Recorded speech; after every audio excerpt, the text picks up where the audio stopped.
Pemirsa, malam ini kita bertemu kembali di Indonesia Lawyers Club. Kita akan membahas persoalan yang pekan-pekan ini hangat, yaitu soal LGBT. Ada yang nyebut LGBT. Tapi semua saya kira sudah tahu apa yang dimaksud. Dan kenapa itu jadi pembicaraan? Itu dimulai dari bendera di Kedubes, bendera pelangi di Kedubes Inggris yang berkibar di Jakarta dan kemudian menjadi viral, dan itu ditanggapi oleh beberapa anggota DPR dan bahkan terakhir Menko Polhukam. Dia mengatakan bahwa itu sudah ada rancangannya di revisi Undang-Undang KUHP atau KUHP. Dan revisi ini jadi orang teringat, ini kalau nggak salah udah dari 2 tahun lalu mau direvisi. Dan juga jadi pertanyaan kenapa sampai sekarang masih berbentuk rancangan. Walaupun tahun 2019 Ketua DPR waktu itu Bambang Susatyo itu mengatakan bahwa memang ada tekanan keras dari Barat, dari Eropa maksudnya, terhadap rencana Indonesia memasukkan itu ke dalam undang-undang pidana, artinya bisa dipenjara. Dan itu jadi perdebatan lagi, apakah yang dipenjara itu pelaku yang melakukan di depan umum, yang tanpa undang-undang itu pun menurut saya bisa dihukum melalui undang-undang pornografi. Dan ataukah kalau itu juga dilakukan secara privat atau tertutup tanpa dilihat orang lain. Dan kemudian juga ada pendapat bahwa tidak hanya itu, penyebaran paham LGBT itu juga layak untuk dipidana. Dan tentu saja kalau dipidana artinya dipenjara. Jadi mungkin pertanyaannya, layakkah LGBT dipenjara di Indonesia? Sementara di negara lain kita tahu, terutama di Eropa itu malah perkawinannya dilegalkan.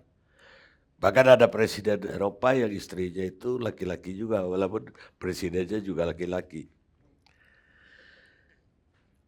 Untuk pertama saya kepingin tahu perkembangan dari rancangan revisi itu kepada politisi Partai Gerindra, Pak Habibur Rahman. Selamat malam.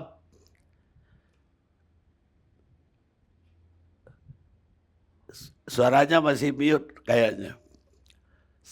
Selamat malam Pak Habibur Rahman. Ya, selamat malam. Assalamualaikum Bang. Bagaimana perkembangan dari rancangan revisi KUHP tentang LGBT? Ya, kemarin kita sudah melakukan rapat internal ya pada awal masa sidang ini. Lalu kita juga sudah melakukan rapat dengan pihak pemerintah, dalam hal ini diwakili oleh Wamenkumham dan jajaran. Intinya memang undang-undang ini, RKUHP ini kan sudah dibahas sampai tingkat pertama pada periode yang lalu. Lalu kemudian kita mengenal prinsip carry over. Nah, sesuai dengan prinsip carry over, apa yang menjadi kesepakatan di periode lalu tetap mengikat sampai dengan periode saat ini, karena yang membuat keputusan di periode lalu adalah DPR, institusi DPR. Begitu juga presiden adalah institusi presiden, sehingga pentahapannya juga mengikuti apa yang sudah dilakukan pada periode yang lalu. Kalau di DPR itu kan kalau sudah di tingkat pertama, di tingkat komisi atau di balik, maka selanjutnya tinggal di paripurna. Kurang lebih itu semangat kawan-kawan kemarin. Walaupun saya misalnya, Pak Karni, saya baru periode ini jadi anggota DPR, tapi kita semua secara garis besar diputuskan tidak berkeberatan kalau ini langsung ke paripurna. Nah, Itu yang kami sampaikan ke pihak pemerintah, dan kurang lebih yang kami tangkap kemarin Pak Wamenkumham juga semangatnya sama ya, melanjutkan apa yang sudah disepakati periode lalu ke tingkat paripurna. Dan kalau ini maka ini terjadi, maka hanya dalam waktu beberapa minggu ini insya Allah kita sudah punya KUHP yang baru. Begitu, termasuk ada pengaturan di pasal 469 ya, yang melarang perbuatan cabul sesama jenis tersebut, yang di banyak orang diistilahkan LGBT gitu. Itu dalam dalam rumusannya itu, kalau itu di depan umum atau juga kalau itu private? Ya, teman-teman bisa lihat itu terbuka di website DPR, dan itu semua media sudah memuat ya, pasal 469. Setiap orang yang melakukan perbuatan cabul dengan orang lain yang sama jenis kelaminnya yang diketahui atau patut diduga berumur 18 tahun dipidana dengan penjara paling lama 9 tahun. Yang ayat 2, setiap orang yang melakukan perbuatan cabul dengan orang lain yang sama jenisnya yang berumur di atas 18 tahun dipidana dengan pidana penjara yang sama. A, jika menggunakan kekerasan dan ancaman kekerasan. B, jika melanggar kesusilaan di muka umum. C, jika mempublikasikan diri. Atau D, jika mengandung unsur pornografi. Kurang lebih begitu. Terus langkah selanjutnya dari DPR apa yang direncanakan? Ya, langkah selanjutnya kan pemerintah tahun ini sudah, kalau kita merefleksi ke belakang ya, KUHP ini kan dihentikan pembahasannya ketika terjadinya penolakan ya atau berbagai unjuk rasa pada saat itu terhadap 3 undang-undang, Undang-Undang KPK, RKUHP, Undang-Undang Pemasyarakatan. Di 2019 belum periode yang dilantik, maka dinyatakan ditunda pembahasannya. Nah, tentu kita akan melanjutkan. Kalau sudah dilanjutkan, tinggal nunggu ya sikap pemerintah ya, ataukah surprise baru atau apa, tinggal langsung disahkan di paripurna. Nah, kemarin memang ada sedikit opsi ya bahwa akan ditambahkan masukan-masukan dari masyarakat dalam penjelasan RKUHP ini. Tapi kalau kami pribadi, kami fraksi Gerindra, saya pikir ya sudahlah, yang ada saat ini segera kita sahkan saja dulu ya. Karena kalau dibuka peluang lagi menambah di penjelasan bisa repot. Karena ini pasalnya ratusan ya, semua orang masih memasukkan pendapatnya di penjelasan-penjelasan undang-undang tersebut gitu. Baik, ya mungkin kalau dibuka penjelasan akan terjadi lagi perdebatan apakah orang yang mengkampanyekannya juga bisa kena misalnya, atau orang yang menyebarkan gambar-gambar yang menggiring orang untuk melakukan LGBT juga bisa kena juga. Akan lebih banyak ya usulan yang Ya, masuk. bukan hanya pasal terkait LGBT, Pak Karni, banyak sekali ya. Kalau memang dibuka peluang untuk penjelasan, saya sendiri seperti misalnya terkait makar, ya, terkait penyebaran kebohongan, terkait apalagi banyak ya. Pasti sih banyak sekali terbuka, dan ini pasti lama lagi kalau dibuka ruang untuk menambahkan penjelasan-penjelasan tersebut. Ya artinya delik-delik lain pun akan dibongkar orang. Ya, ya, saya pikir sih pasti ya, karena kan kita 54 orang di masing-masing punya quote and quote idealisme sendiri. Saya sendiri mahasiswa Fakultas Hukum ya kan, pasti saya punya idealisme ya, apa yang saya cita-citakan sejak saat kuliah ya, belajar di semester 1 Fakultas Hukum saya sampai sekarang selesai, tentu banyak sekali yang saya ingin masukkan dan saya belum lihat terakomodir di KUHP ini. Tapi menurut saya ya, kalau kita konsekuen pada prinsip carry over di undang-undang Undang-Undang P3 ya nggak bisa lagi karena sudah di tingkat pertama ya, tinggal menunggu paripurna. Kecuali di paripurna ada sikap yang tegas, misalnya sebagian orang menolak pengesahan. kurang lebih begitu. Tapi kan representasi partai-partai di paripurna maupun di komisi kan sama presentasinya gitu. Baik, Pak Habibur Rahman, sementara kita sampai di sini dulu. Nanti kalau ada yang lain kita sambung lagi ke Pak Habibur Rahman. Sekarang saya ke Tengku Nasrullah. Pak Nasrullah ini kan sering juga diminta masukan untuk baik KUHP maupun KUHP oleh baik pemerintah maupun DPR. Apa pandangannya tentang pasal susila LGBT ini? Ya, ini Bang, saya dalam RUU KUHP, saya di dalam RUU KUHP hanya sering diminta sebagai narasumber, bukan tim perumus. Yap. Tapi di dalam RUU KUHP saya tim perumus. Nah, terkait dengan RUU KUHP ini, dari dulu draft pertamanya itu tidak ada pasal yang mengatur tentang hubungan sesama jenis. Tapi setelah masuk ke DPR draft dari pemerintah, maka isu itu mencuat. Nah, kenapa mencuat? Memang tidak bisa dipungkiri semua mahasiswa seperti yang disampaikan oleh Pak Habibur Rahman tadi, semua mahasiswa Fakultas Hukum di tingkat 1 pun sudah tahu bahwa hukum yang baik itu harus memenuhi setidaknya 3 persyaratan. Bahwa dia sesuai dengan filosofi yang hidup di dalam negara tersebut. Kalau kita melihat di Indonesia ini, filosofi yang hidup di negara kita adalah sudah mengkristal dalam bentuk Pancasila, yaitu adanya satu ketuhanan yang Maha Esa. Dalam konteks hukum yang dibuat itu, saya rasa harus tidak ada yang bertentangan dengan agama manapun yang hidup di Indonesia. Nah, terkait dengan LGBT ini tentu saya yakinnya tidak ada satu agama pun yang membenarkan adanya LGBT itu. Saya nggak tahu, saya mungkin ada pengetahuan saya yang lemah di titik itu. Yang kedua adalah hukum yang baik harus sesuai dengan nilai-nilai yang hidup di dalam masyarakat. Saya tidak tahu apakah ada satu saja masyarakat atau suku bangsa di Indonesia ini dari 34 provinsi, adakah satu saja provinsi yang di dalam masyarakatnya itu membenarkan kehidupan LGBT?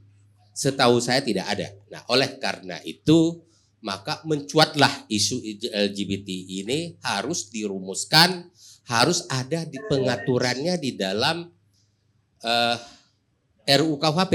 Nah, apabila sebuah hukum, produk hukum muncul kemudian bertentangan dengan nilai-nilai sosiologis apalagi filosofis, maka hukum itu telah menempatkan dirinya sebagai perusak tatanan kehidupan bermasyarakat.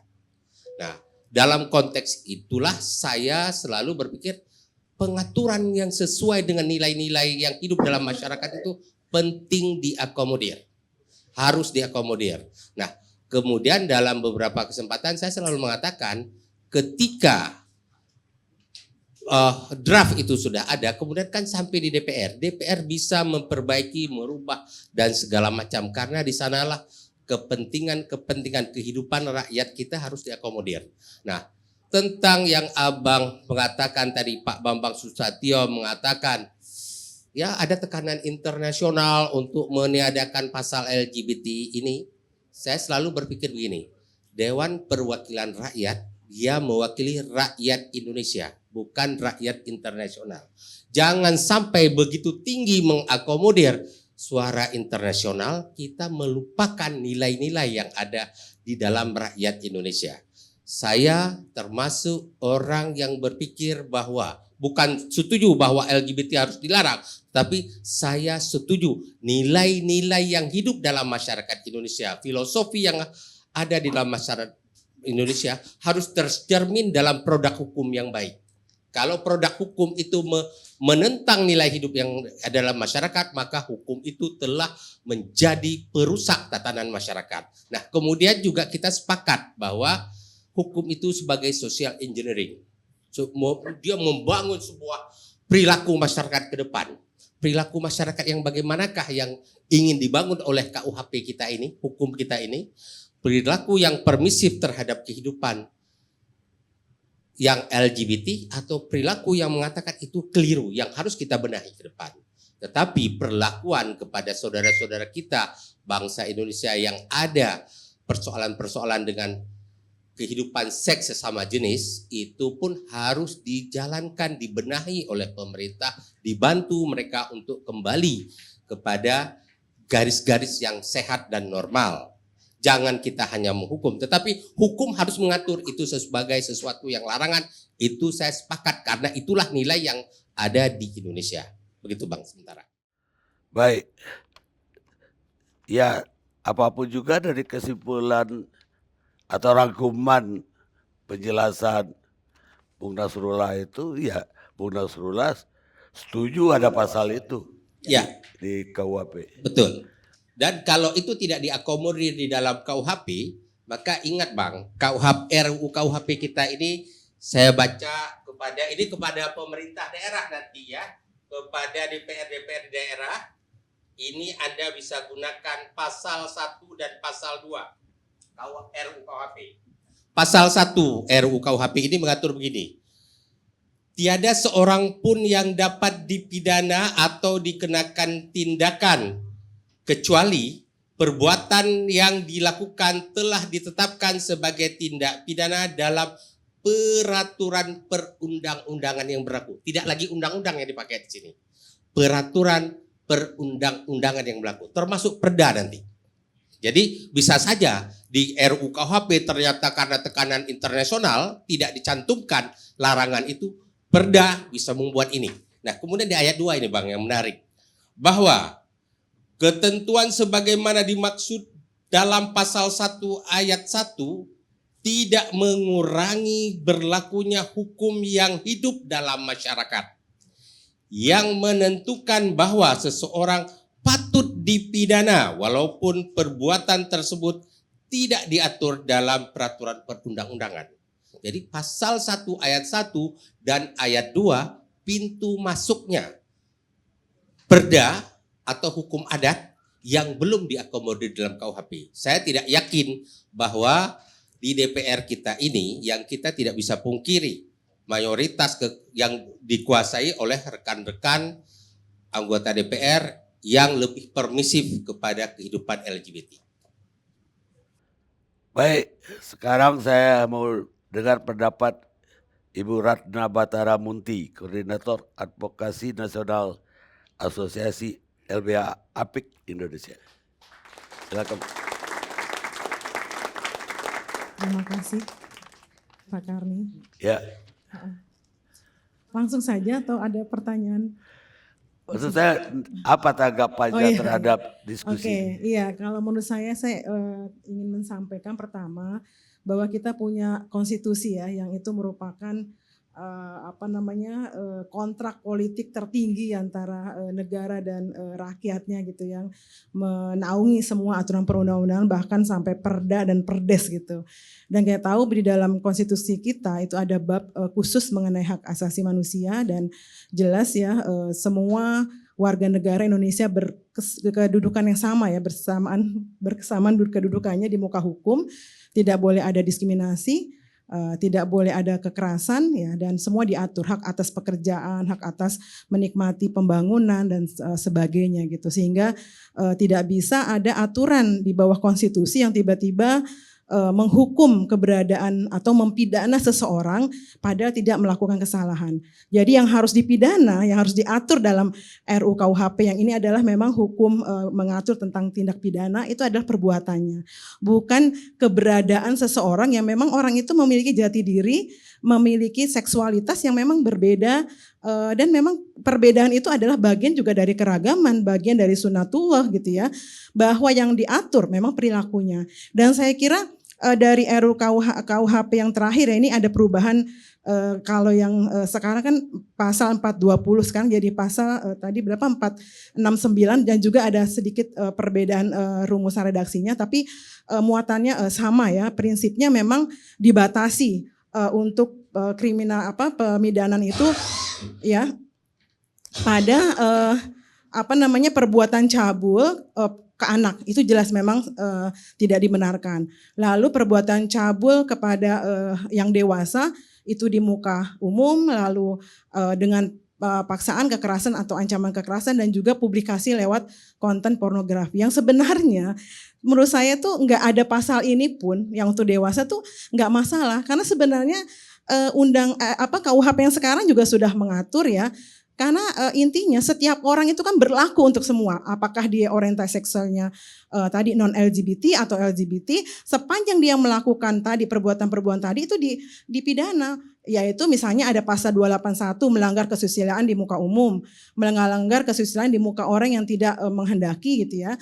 Kemudian juga perbuatan cabul dengan kekerasan itu di pasal 289. Jadi sebenarnya ada. Jadi ini saya melihat idealnya tuh nggak perlu ada pasal tersebut, karena akan menjadi stigmatisasi lagi karena kepada orang yang memang punya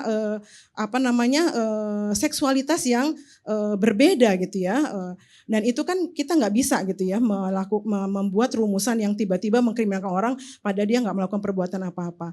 Nah jadi setiap orang itu kan berlaku semua gitu. Nah tetapi kita memang menempatkan tadi apa yang disampaikan dari Bapak dari Fasih Genda itu seperti titik kompromi ya, dari yang ingin mempidanakan LGBT tapi juga yang melihat bahwa ini nggak rasional.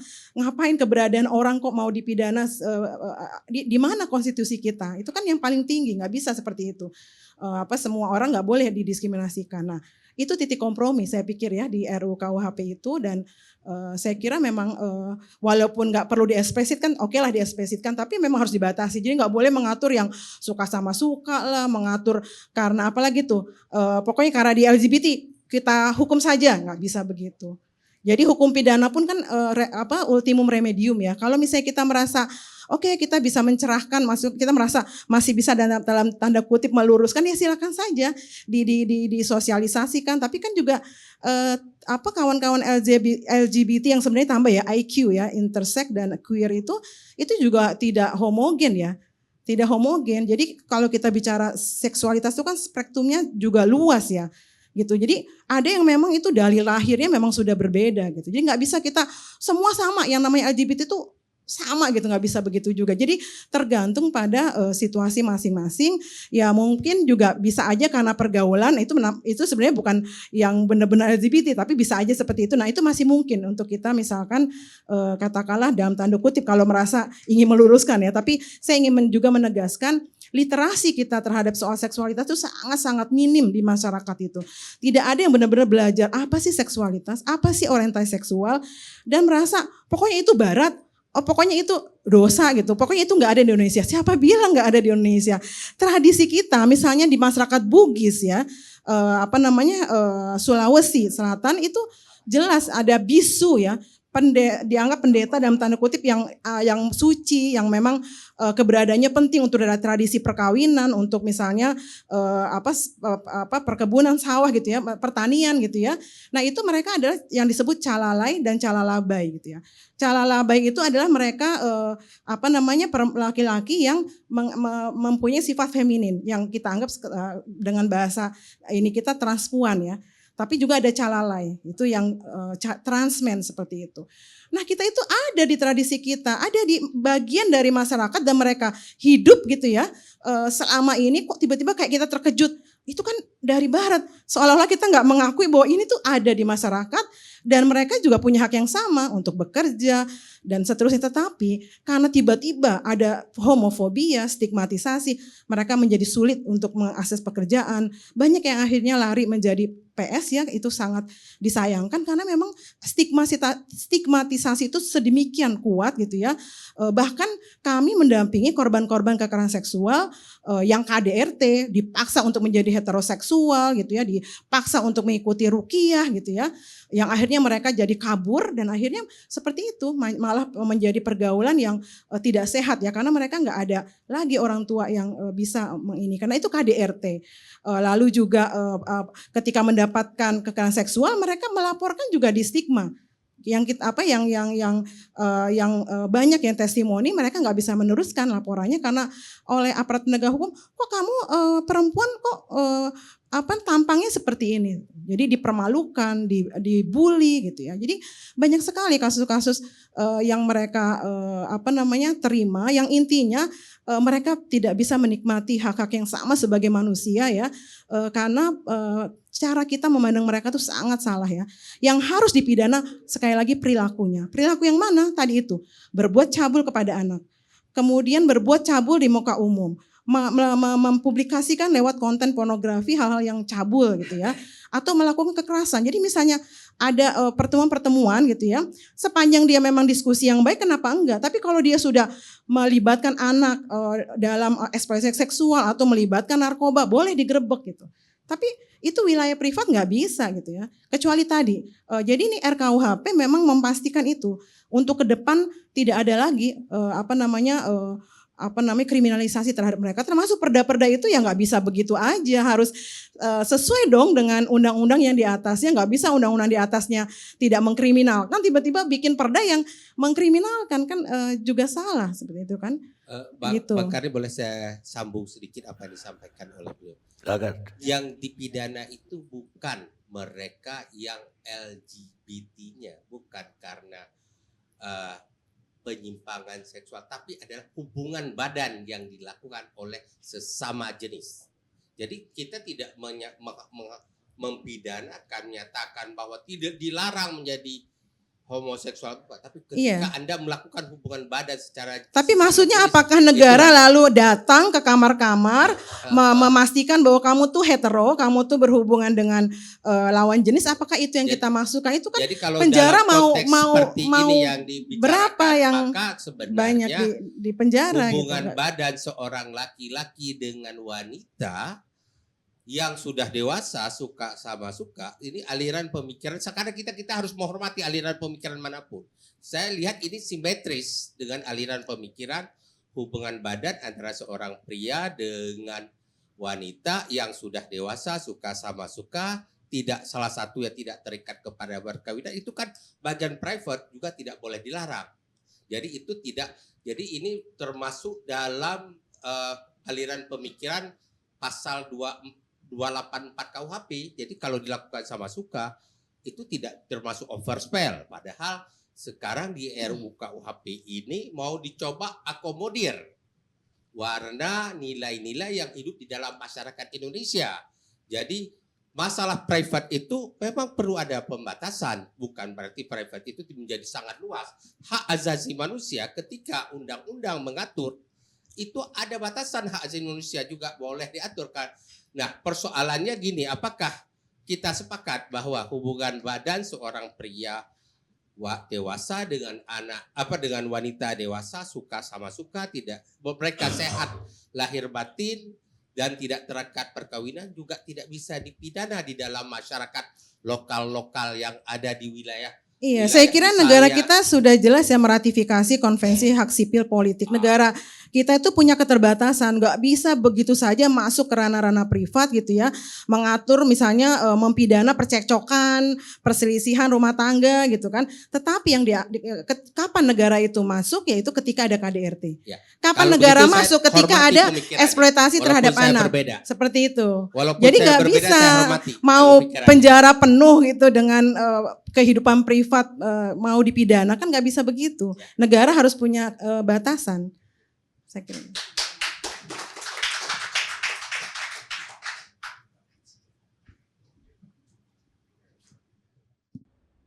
Mengapa kamu datang ini jenis manusia laki-laki, sementara kamu sudah diciptakan jenis wanita untuk kamu nikahi? Kamu betul-betul sudah melewati batas. Quran surat As-Surah 165-166. Kita istirahat sejenak.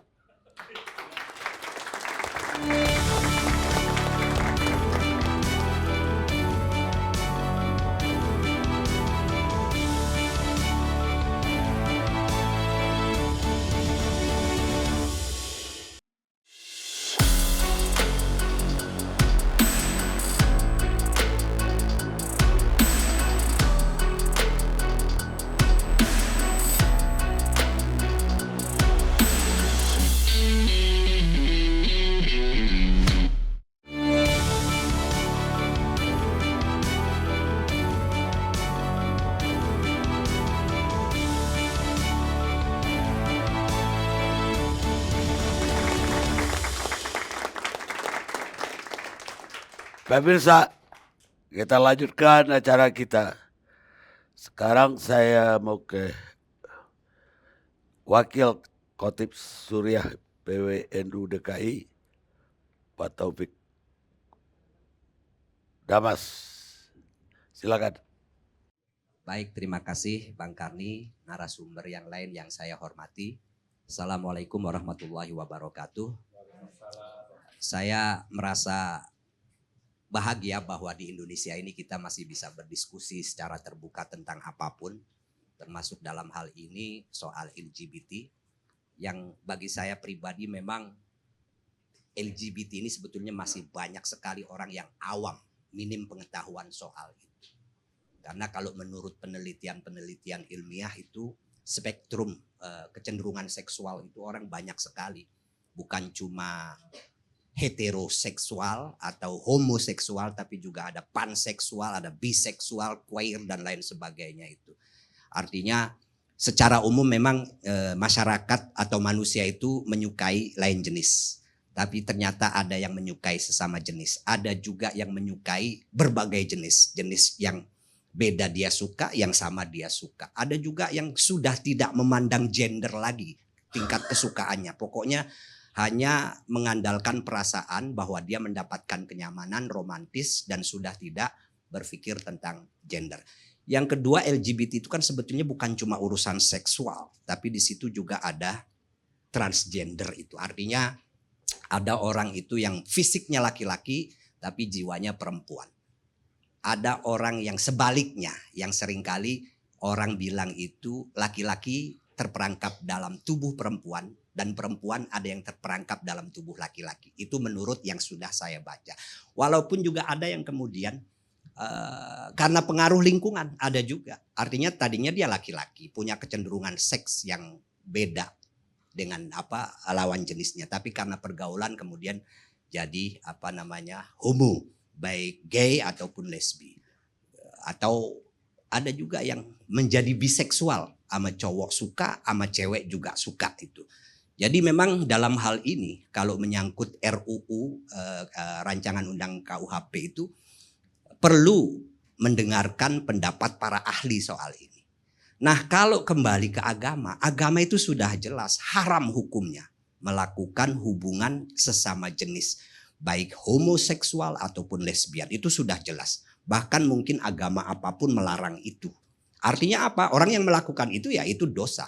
Dia melakukan perbuatan maksiat yang suatu saat di akhirat nanti dia akan mempertanggungjawabkan perbuatannya itu di hadapan Allah Subhanahu wa taala. Walaupun mungkin di dunia ini mereka melakukannya itu tidak diketahui oleh manusia. Ya aman-aman aja karena pasti melakukannya di ruang privasi dan lain sebagainya. Tapi di dalam agama itu kan yang paling penting adalah aspek iman. Aspek iman itu kepercayaan bahwa apapun yang dia lakukan dia akan mempertanggungjawabkannya di hadapan Allah Subhanahu wa taala. Nah, soal RUU dan KUHP, saya itu ingin mengambil jalan tengah. Saya juga kurang setuju kalau ada orang gay tanpa melakukan apa yang sudah diatur oleh undang-undang yang menyangkut asusila, melakukannya tidak di tempat umum, tidak menggunakan kekerasan, pemaksaan, tidak melibatkan anak di bawah umur, kemudian juga yang sudah ada lah undang-undang soal tindakan asusila, tidak merekam kemudian menyebarkan menjadi konten pornografi. Itu ya agak sulit untuk dipidanakan sebetulnya kalau ada orang melakukannya di ruang-ruang privasi. Nah, yang perlu difikirkan apakah ketika ada orang yang kita kenal dia seorang gay, dalam pergaulan ini harus didiskriminasi dalam pergaulan sosial itu. Artinya umpamanya karena kita punya sahabat gay, kemudian gay tidak boleh masuk restoran. Gay tidak boleh ngopi di warung-warung kopi. Gay tidak boleh menjadi pegawai negeri. Begitu juga lesbian. Apakah itu akan diberlakukan juga? Apakah tidak difikirkan juga seandainya ada undang-undang yang kemudian mempidanakan orang-orang itu? Ya jelas kalau kita lihat tidak mungkin terjadilah adanya undang-undang seperti itu. Tapi memang perlu difikirkan. Makanya penting sekali membuka wawasan kita tentang itu semua. Namun sekali lagi agama jelas mengharamkan tindakan hubungan seksual sesama jenis. Itu jelas sekali tidak bisa lagi ada semua orang beragama mengakui itu, dan itu dosanya sangat besar di hadapan Allah Subhanahu wa taala. Nah, yang kedua yang saya juga tidak setuju, itu yang mengkampanyekan gitu loh, mengkampanyekan. Cuman apakah yang mengkampanyekan itu kita kemudian juga lihat apakah kampanye ini mengajak orang untuk jadi gay atau jadi lesbi, atau sekedar mengajak orang untuk menghargai hak-hak manusia seorang gay dan lesbi. Itu aja. Itu juga jadi pertanyaan sendiri. Karena berbeda itu, keduanya berbeda. Kalau mengkampanyekan jadi gay, mengkampanyekan jadi lesbi, apalagi membuat konten pornografi hubungan seksual atau pesta di antara mereka, ya gay dan lesbi, kemudian disebarluaskan. Nah, itu melanggar asusila, itu sudah yang begitu. Dan itu sudah ada undang-undangnya begitu. Nah, termasuk soal kemarin juga ada bendera LGBT di kedutaan Inggris. Itu kan juga rame, banyak orang yang kemudian memberikan komentar begitu. Saya sih menurut saya ya harusnya menghargai kultur dan budaya termasuk ya agama di Indonesia. Jadi tidak perlu harus ada pengibaran bendera LGBT di kedutaan Inggris. Seharusnya kalau bagi saya. Karena mengingat bangsa Indonesia ini kan bangsa yang religius, bangsa yang memang secara budaya juga sebagian besar belum bisa menerima dengan kampanye-kampanye seperti itu. Nah, yang paling penting bagi saya adalah saya kalau ketemu dengan orang-orang seperti itu yang kalau mungkin untuk diluruskan, kita akan luruskan. Inilah dakwah namanya. Kita akan luruskan, tapi sekali lagi tidak mungkin meluruskan orang, mengajak orang untuk menjadi baik kalau modalnya kebencian. Karena modal utama dakwah itu adalah cinta. Menghargai hak asasi orang. Saya sering mencontohkan dakwah itu ketika kita melihat atau punya anak umur 5 tahun. Yang main di pinggir kali dan kita tahu anak kita gak bisa berenang umpamanya. Itu pasti kita larang. Kalau dia tetap main di pinggir kali, kita tarik tangannya. Ketika kita melakukan itu karena kita cinta sama anak, bukan karena benci. Maka dakwah itu utamanya adalah cinta, bukan kebencian. Yang dalam bahasa agama adalah rahmat. Maka saya sering mengingatkan, terutama pada diri saya sendiri, termasuk dalam soal-soal berdakwah itu, saya teringat sebuah ayat Al-Quran yang mengatakan, Fabima rahmatin minallahi lintalahum. Walau kunta fadzan ghalizal qalbi lam faddu min haulik fa'fu anhum wastaghfir lahum wasyawirhum fil amr fa idza azamta fatawakkal 'ala Allah innallaha yuhibbul mutawakkilin. Sebab rahmat dari Allah lah engkau wahai Muhammad, engkau bersikap lemah lembut kepada masyarakat ketika itu. Seandainya engkau kasar, keras dan lain sebagainya, tidak ada orang yang mau mendekatimu. Lam faddu min haulik, pasti orang meninggalkanmu. Bahkan bukan cuma dianjurkan untuk bersikap lemah lembut, tapi kalau ada orang yang berbuat salah, menyakiti kita, itu kata Allah fa'fu anhum, maafkan mereka. Bukan cuma maafkan, wastaghfir lahum, mohonkan ampun untuk mereka. Jadi cintanya itu lahir batin itu. Kalau mengikuti ajaran Allah kepada Nabi Muhammad, dan itu dijalankan betul oleh Nabi Muhammad. Selain mencintai secara lahir batin, juga hargai orang. Wasyawirhum fil amr. Wasyawirhum fil amr itu artinya dengarkan pikiran orang. Empati ini artinya. Ini ayat ini mengajarkan orang itu berempati. Wasyawirhum fil amr. Fa idza azamta fatawakkal 'ala Allah.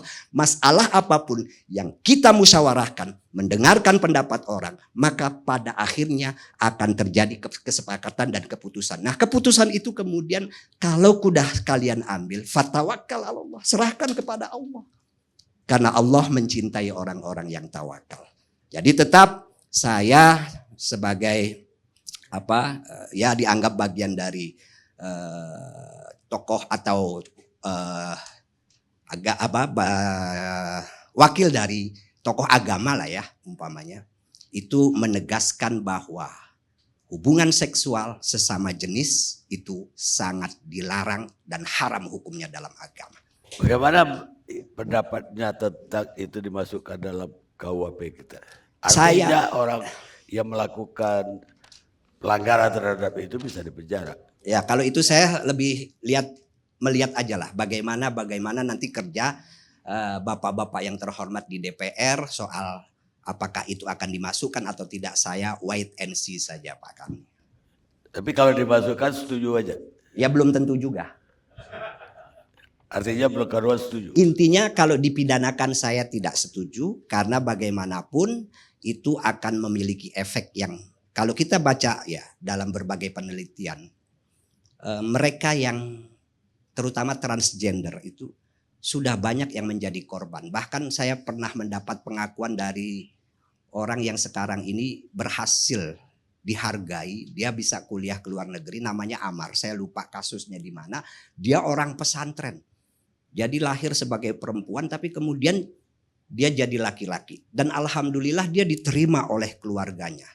Dan sampai sekarang dia bisa menikmati itu sebagai orang yang dihargailah hak-haknya. Kuliahnya juga di perguruan di luar negeri. Tapi ada juga yang nasibnya itu tidak semujur itu. Artinya ya karena di lingkungan yang kemudian memaksa dia ada perempuan yang merasa laki-laki ya ditekan untuk tetap jadi perempuan. Bahkan kalau cerita Amar itu waktu saya saya menonton cerita dia itu ada yang sampai karena dia perempuan merasa laki-laki itu diperlakukan dengan kekerasan oleh keluarganya sendiri supaya dia mengaku sebagai perempuan. Merasa menyadari. Nah ini juga sesuatu yang sebetulnya masih tanda tanya.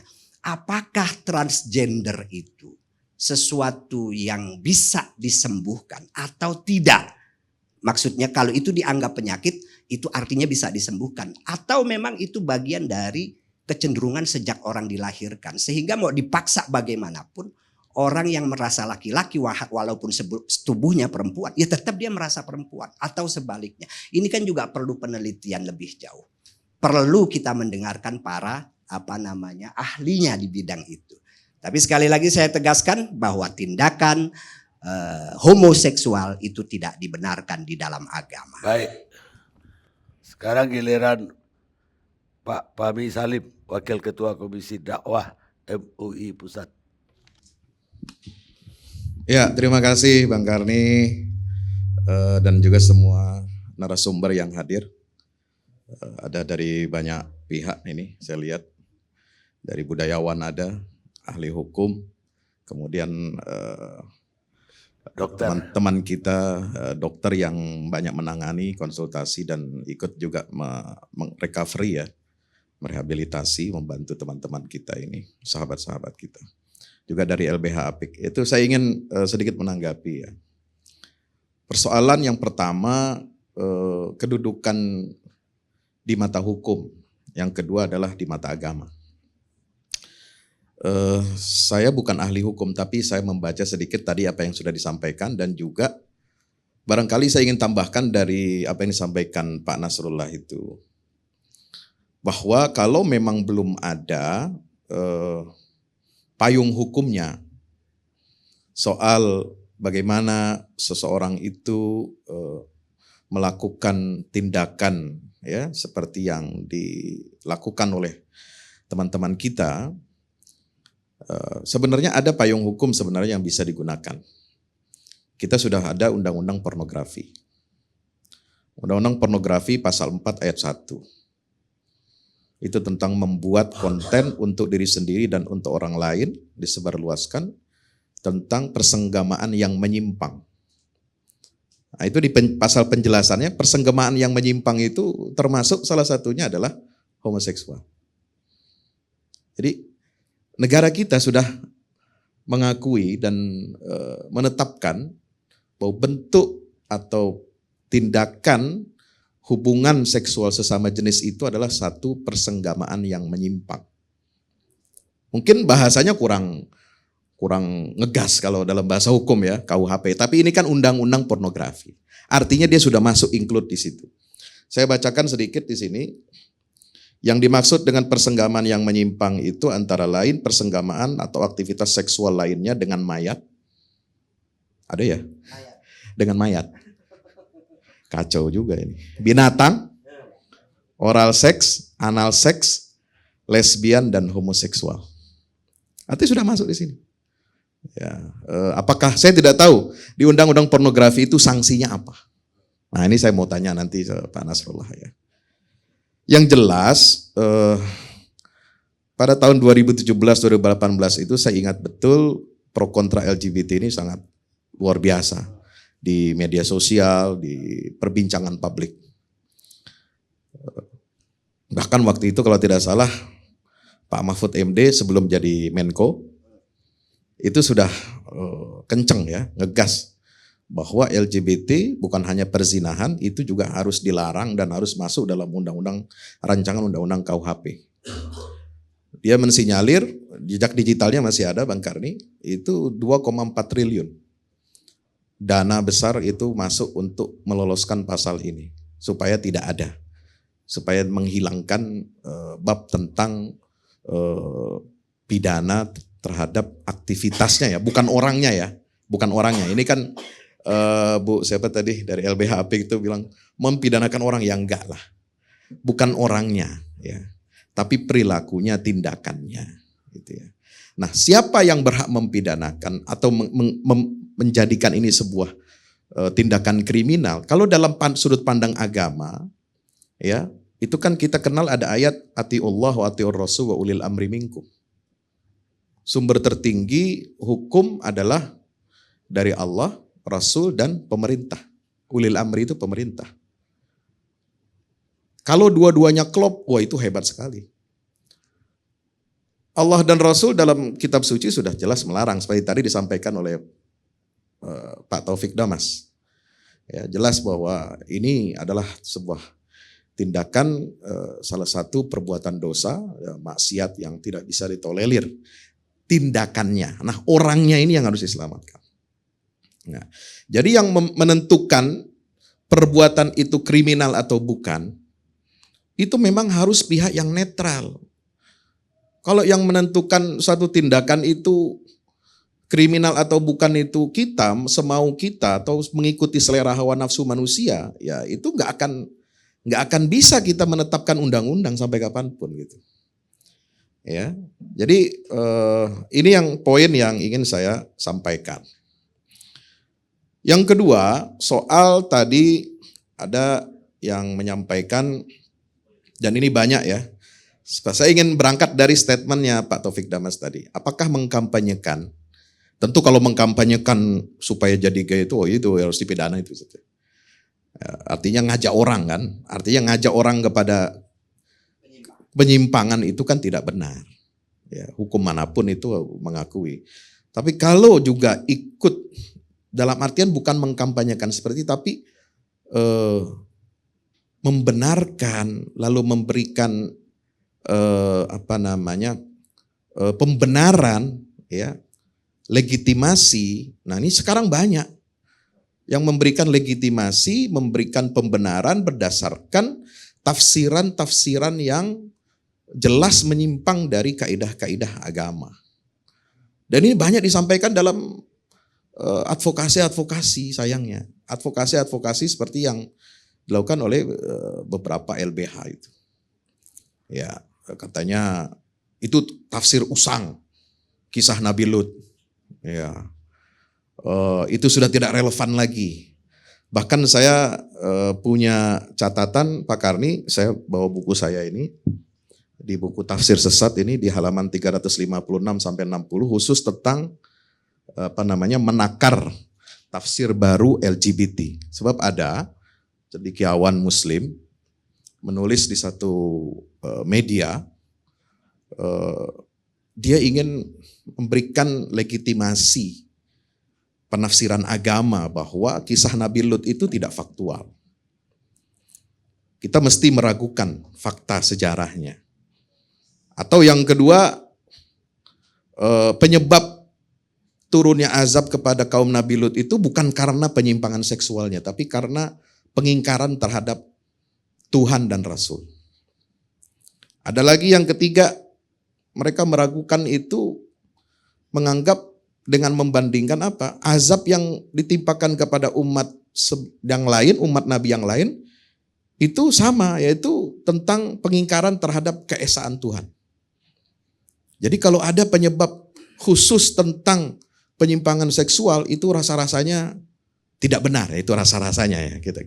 Nah, ini kan susah ya kalau menafsirkan Quran pakai rasa gitu ya. Apakah sedemikian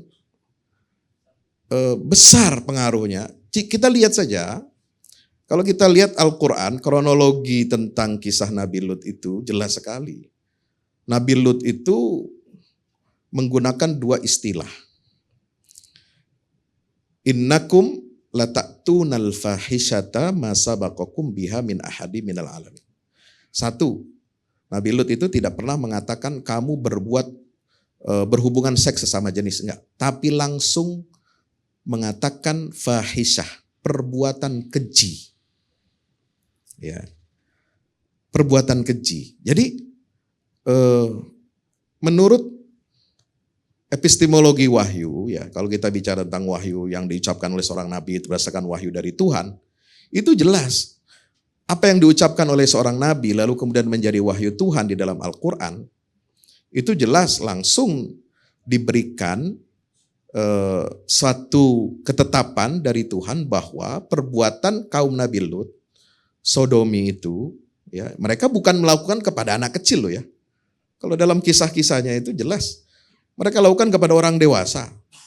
Entah itu suka sama suka maupun dengan kekerasan. Ya. Kepada sesama penduduknya mereka lakukan suka sama suka. Tetapi kepada orang-orang kafilah yang melintasi negeri mereka, itu Al-Quran membahasakannya dalam surat Al-Ankabut, taqta'unas sabil. Mereka memotong jalur perjalanan.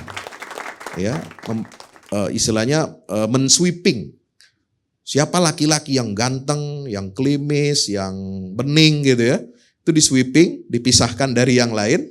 Untuk apa? Dikerjai, diperkosa rame-rame. Tapi ketika di dalam negerinya, itu ya suka sama suka. Artinya tidak dengan kekerasan.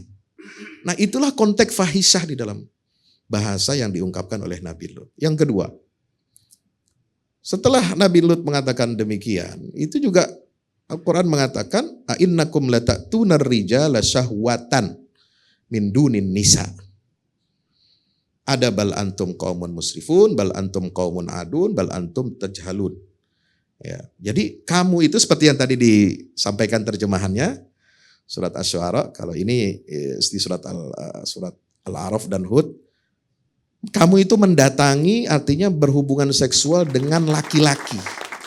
Nah, ini lebih jelas lagi. Tadi fahisyah turun kepada lata'tunar rijala. Tapi apa motifnya? Itu syahwatan. Karena melampiaskan syahwat. Tidak mau mengendalikan hawa nafsunya. Syahwat itu ada dua Bang Karni. Ada yang memang baik, yang itu diperlukan oleh tubuh manusia. Seperti kebutuhan sandang, pangan, papan. Itu kita kalau kelapar ya kita punya syahwat makan. Kalau kita ingin berhubungan seksual dengan istri kita, itu juga syahwat. Tapi itu yang benar, disalurkan ke tempat yang benar. Ada syahwat yang tidak baik. Ya, syahwat. Ada syahwat orang mencuri, korupsi, syahwat. Itu karena syahwat. Dorongan perut, dorongan hawa nafsu, dorongan dari lingkungan, ya. Itu juga syahwat. Jadi jelas di sini kata syahwat itu adalah merupakan alasan kenapa mereka melakukan hubungan seksual sesama jenis itu yang biasa disebut dengan istilah zaman sekarang itu same sex attraction. Jadi atraksi hubungan sesama jenis. Itulah syahwat kalau kita bicara dalam konteks bahasa kitab suci Al-Quran. Nah, apa yang ingin saya sampaikan bahwa begini, perkara ini bukan hanya soal hukum positif di Indonesia, tetapi juga kita melihat, kita juga harus memilah-milah. Ya, jadi saya setuju tadi Pak Taufik menyinggung pemahaman kita tentang fenomena ini harus luas. Tidak bisa digebyah uyah. Ada yang memang mereka kelompok ini yang betul-betul ingin menyebarluaskan, ya, ada yang ingin menjadi itu sebuah lifestyle didukung oleh dana yang besar. Ya mohon maaf, fakta tadi yang disebut oleh Ibu dari LBH itu bahwa ada fakta jenis gender, ya, bahkan yang di Sulawesi itu katanya ada 5 jenis gender. Itu katakanlah itu budaya, tapi apakah setiap budaya itu betul bisa dibenarkan oleh agama? Kita kan bukan hanya bicara tentang realitas budaya, tapi juga agama ini turut membimbing budaya bagaimana dia menjadi suatu yang benar dan sesuai dengan fitrah manusia. Ya, oleh sebab itu ketika berbicara tentang masalah jenis LGBT ini, ya kita harus bisa membedakan mana yang memang karena dia terpengaruh oleh lingkungan, oleh pergaulan, yang itu bisa kita bimbing, kita nasihati, kita bisa luruskan seperti sahabat kita nanti, ya bisa bercerita tentang pengalaman, dan juga dari Bu Dewi Inong sudah menangani banyak kasus, ya, dan faktanya sangat mengerikan, ya, karena bukan ini tentang masa depan. Jadi kalau menyalahkan umat Islam misalnya yang resisten kepada isu LGBT ini, lalu menyalahkan ini dikit-dikit dari Barat, bukan faktanya, bukan realitas gender itu memang bukan datang dari Barat, tapi yang mensupport, ya, yang membuat undang-undang supaya kita ini melegalkan aktivitas LGBT, yaitu siapa sekarang? Ya dari sana. Apakah ada dari Sulawesi Selatan tadi yang contohnya situ mereka mengusung agenda untuk legalisasi LGBT? Kan tidak. Atau sebagian kecil budaya-budaya yang itu kan tidak. Jadi jangan salahkan umat itu kalau menunjuk pihak tertentu yang ingin memiliki agenda seperti itu. Nah, contoh kemarin Kedutaan Besar Inggris kan.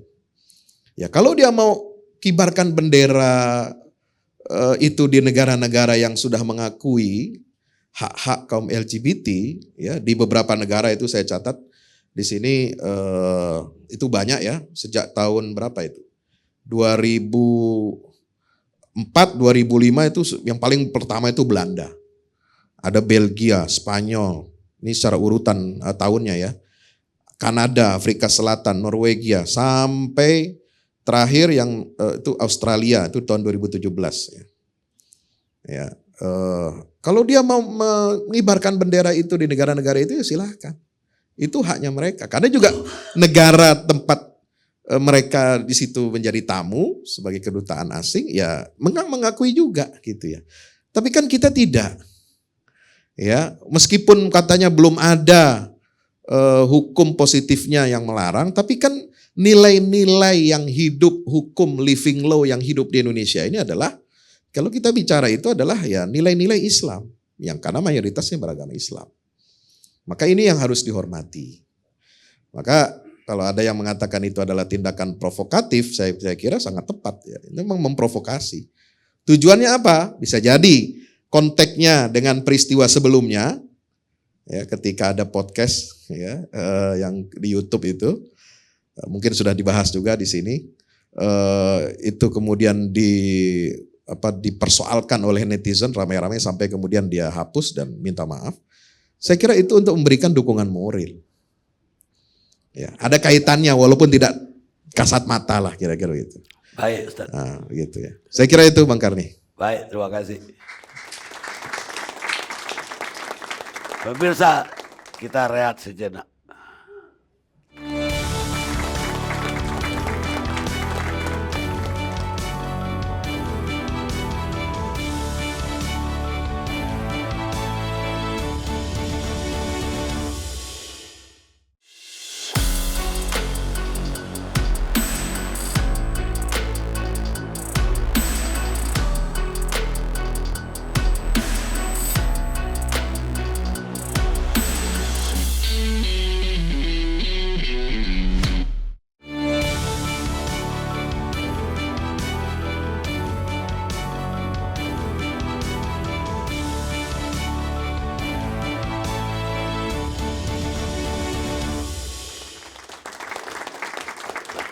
Pemirsa, sampai kita di segmen terakhir.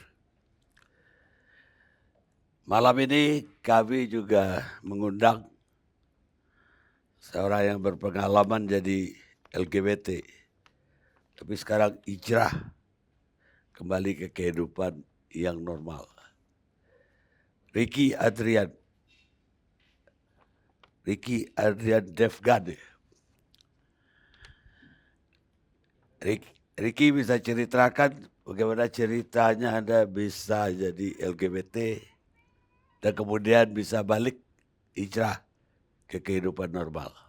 Ya, sebelumnya saya terima kasih untuk Pak Karni udah mengundang saya menjadi narasumber. Terima kasih juga untuk semuanya. Saya akan menceritakan saya menjadi LGBT. Mungkin awalnya waktu kecil saya berpikir orang tua saya mungkin terlalu sayang kepada saya gitu. Saya berpikir ibu saya kan karena saya anak angkat bukan anak kandung, jadi saya kembar dilahirkan. Dilahirkan kembar, akhirnya yang diambil seorang laki-laki gitu, dan di kembar yang ambil di laki-lakinya, dan ibu saya itu pengen sebenarnya anak wanita yang diambil. Tapi karena ibu saya saking sayang dan cintanya sama saya, jadi saya nggak boleh banget tuh main sama anak-anak laki-laki pada zamannya waktu saya masih kecil. Jadi saya kebetulan kelahiran anak 90-an tuh lagi banyak banget dulu ya. Jadi enak di perkampungan saya. Jadi saya mainnya tuh main BP-BP-an, boneka Barbie, terus ada juga yang laki-laki tuh biasa main kelereng gitu kan, main bola yang masih dulu banyak tanah liat, belum seperti sekarang. Dan saya tuh diajarin sama ibu saya kayak nyapu, ngepel, terus nggak boleh tuh pokoknya nyentuh laki-laki. Nah, saya baru berpikir, jadi kayak dari situ waktu kecil juga saya nggak tahu ya ini sebenarnya pengaruh dari mana, saya nggak ngerti. Jadi saya ketika pengen tidur itu saya seneng banget kalau saya itu kayak disukai atau dirangkul oleh seorang yang lebih dewasa dari saya. Itu cuman kayak di dalam diri sendiri. Keinginan lah. Cuman laki-laki. Jadi kayak mas-mas atau anak-anak SMA kan dulu saya masih kecil ya, itu kayak seneng banget kayak disiksa atau diapa gitu. Dan karena mungkin karena ngeliat kejadian berita di TV dulu kan, jadi itu terimajinasi di pikiran saya gitu. Dan di faktor ibu saya juga nggak boleh main laki-laki itu kasar mainnya. Nah dari situ akhirnya saya berpikir bahwa kok aku main sama cewek nyaman ya gitu. Saya jadi malah menyukai laki-laki jauh lebih dari apa yang tidak sepantasnya saya sukai. Nah, ya itu cuman sekadar anak-anak, tapi ternyata ada lagi dukungan lain, ternyata saya korban LGBT. Korban dari penyodomian.